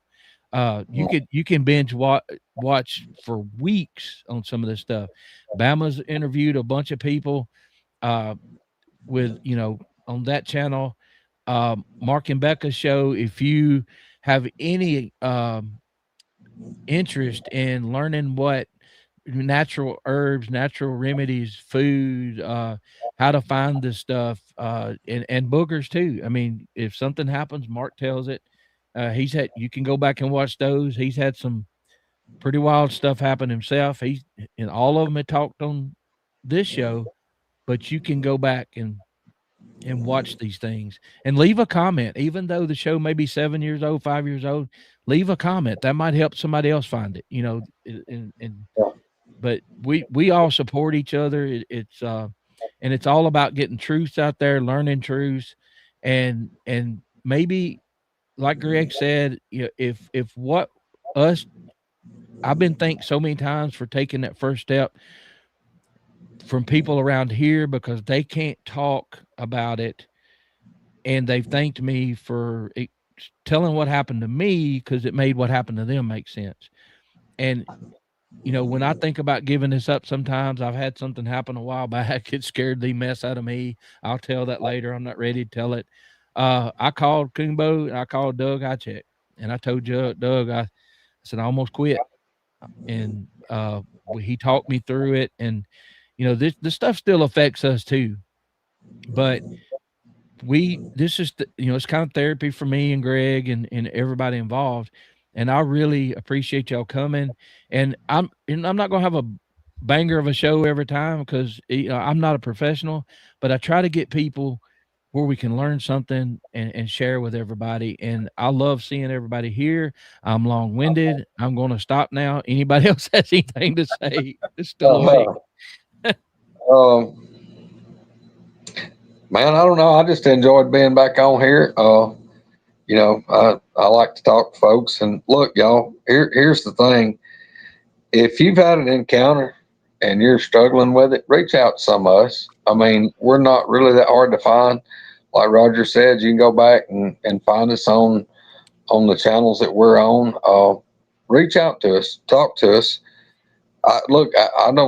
I'm not trying to get you to come on the podcast. I just look, if you got questions, I may have some answers. And if I don't have the answers, I probably know somebody that does. I mean, people don't understand how bad this is to deal with it if you're trying to do it by yourself. It's tough. I mean, it's real tough. I've been there, and these other guys have been in your shoes, and it's rough dealing with it. And it really affects you. There's no doubt, and that's the reason. I've dedicated a big portion of my life to helping other people with law enforcement, rescue squad, and fire department. I've been doing that for 18 to 20 years. And I realized one day that I had a niche that I could fill that a lot of people couldn't because, I'd been living around and dealing with these things since 2000. So I'm 26 years deep in dealing with these things. And I realized there was people out there kind of in the place I was when I found the guys that I found, which was Bill White, and he introduced me to Coonbo and Troy Allen and Cheryl Corntassel and some of them. And then through them, I got to meet all these guys right here that on the screen. It's absolutely like a bunch of brothers that, we all kind of adopted each other.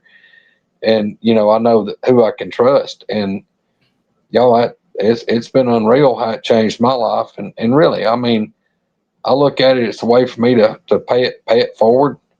or to pay it back, as far as, you know, being able to talk to somebody and reassure them that they're not crazy, that, you know, that you can come talk with us and we're the last people on the planet that's going to make fun of you. Yeah. Because, you know, but it is, I mean, don't keep it bottled up, because I'm going to tell you, I kept it bottled up for several years, and it was about to eat me alive, and I had to let it out. And it was absolutely amazing at the difference to be able to talk to somebody and get more answers, and just to be able to feel safe in bringing it up. And, you know, and what this group has turned into is absolutely amazing. Yep, I agree. Absolutely.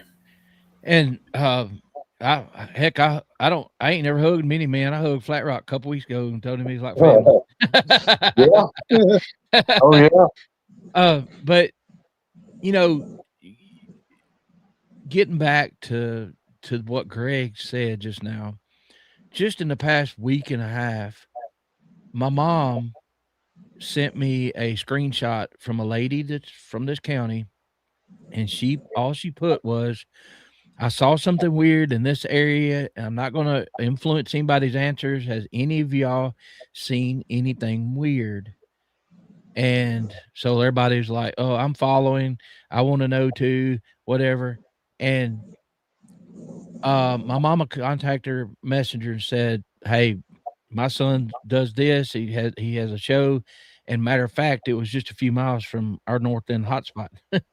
So, and Kevin, you know, my buddy that saw one in the early 80s with his brother, and several reports, you know, in the area, where the Jeep almost hit the Bigfoot. I went to school with that guy all my life, and that was in 2009 when that happened. So, you know, just the fact that I contacted her, answered a few questions, and she said, oh, so it's for real. Basically, she was coming up the road about 9 o'clock at night, saw something on the side of the road. It stepped out in front of her. She said it was about 9 foot tall, covered in black hair. And she said, he turned and looked at me, and I was stopped, locked my doors. And she said, you know, listen to this. I looked down to grab my phone to get a picture, because I knew nobody would believe me. And when I looked back up, he was gone. That's how fast it happens, y'all. I mean, that is how fast it happens. So, right. Anyway, well, brothers, thank you very much. I appreciate y'all, and everybody. Y'all have a great weekend. And I don't know how I'm going to beat this show. I hate to be the person that comes on here after this. Well, all I got to say is big love, everybody, and we'll talk to y'all soon. Yep. Yo, y'all yo. Love everybody. Have a good night, and I appreciate it. Y'all have a good night. Love y'all.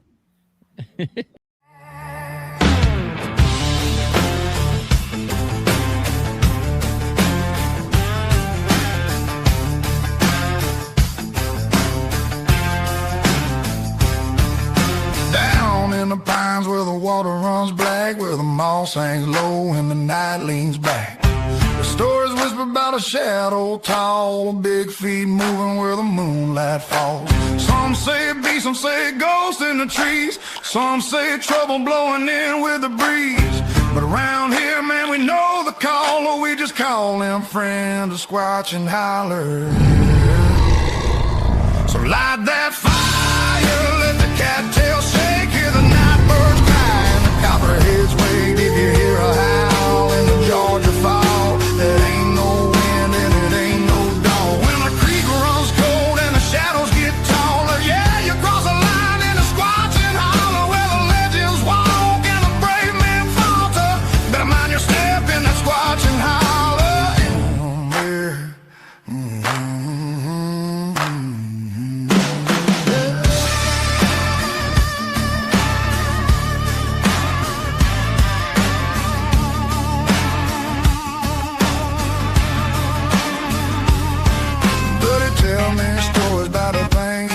Stood 10 foot high with a timber jaw.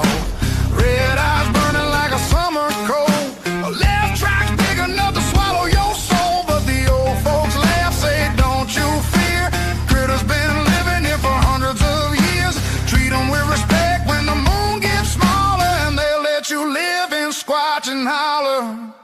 So light that fire, let the swamp drum roll. You can hear that beast right down in your soul. If you hear a grunt from the river call, it ain't no bullfrog barking at all. When the swamp runs still and the crickets get softer, you're not alone in that Squatchin Holler, where the brave think twice and the fools walk farther. Lord, keep watch on that Squatchin Holler.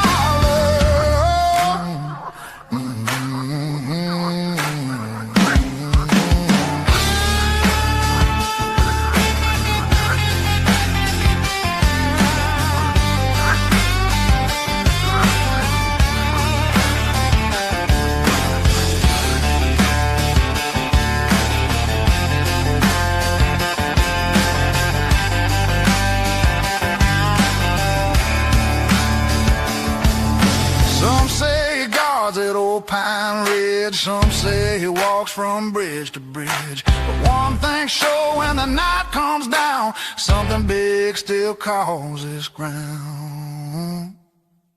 So bank that fire, let the night get deep, let the willows whisper while the kudzu creeps. If you catch a glimpse through the midnight holler, just nod your head, don't scream and holler. 'Cause the wild runs free and the legends get taller.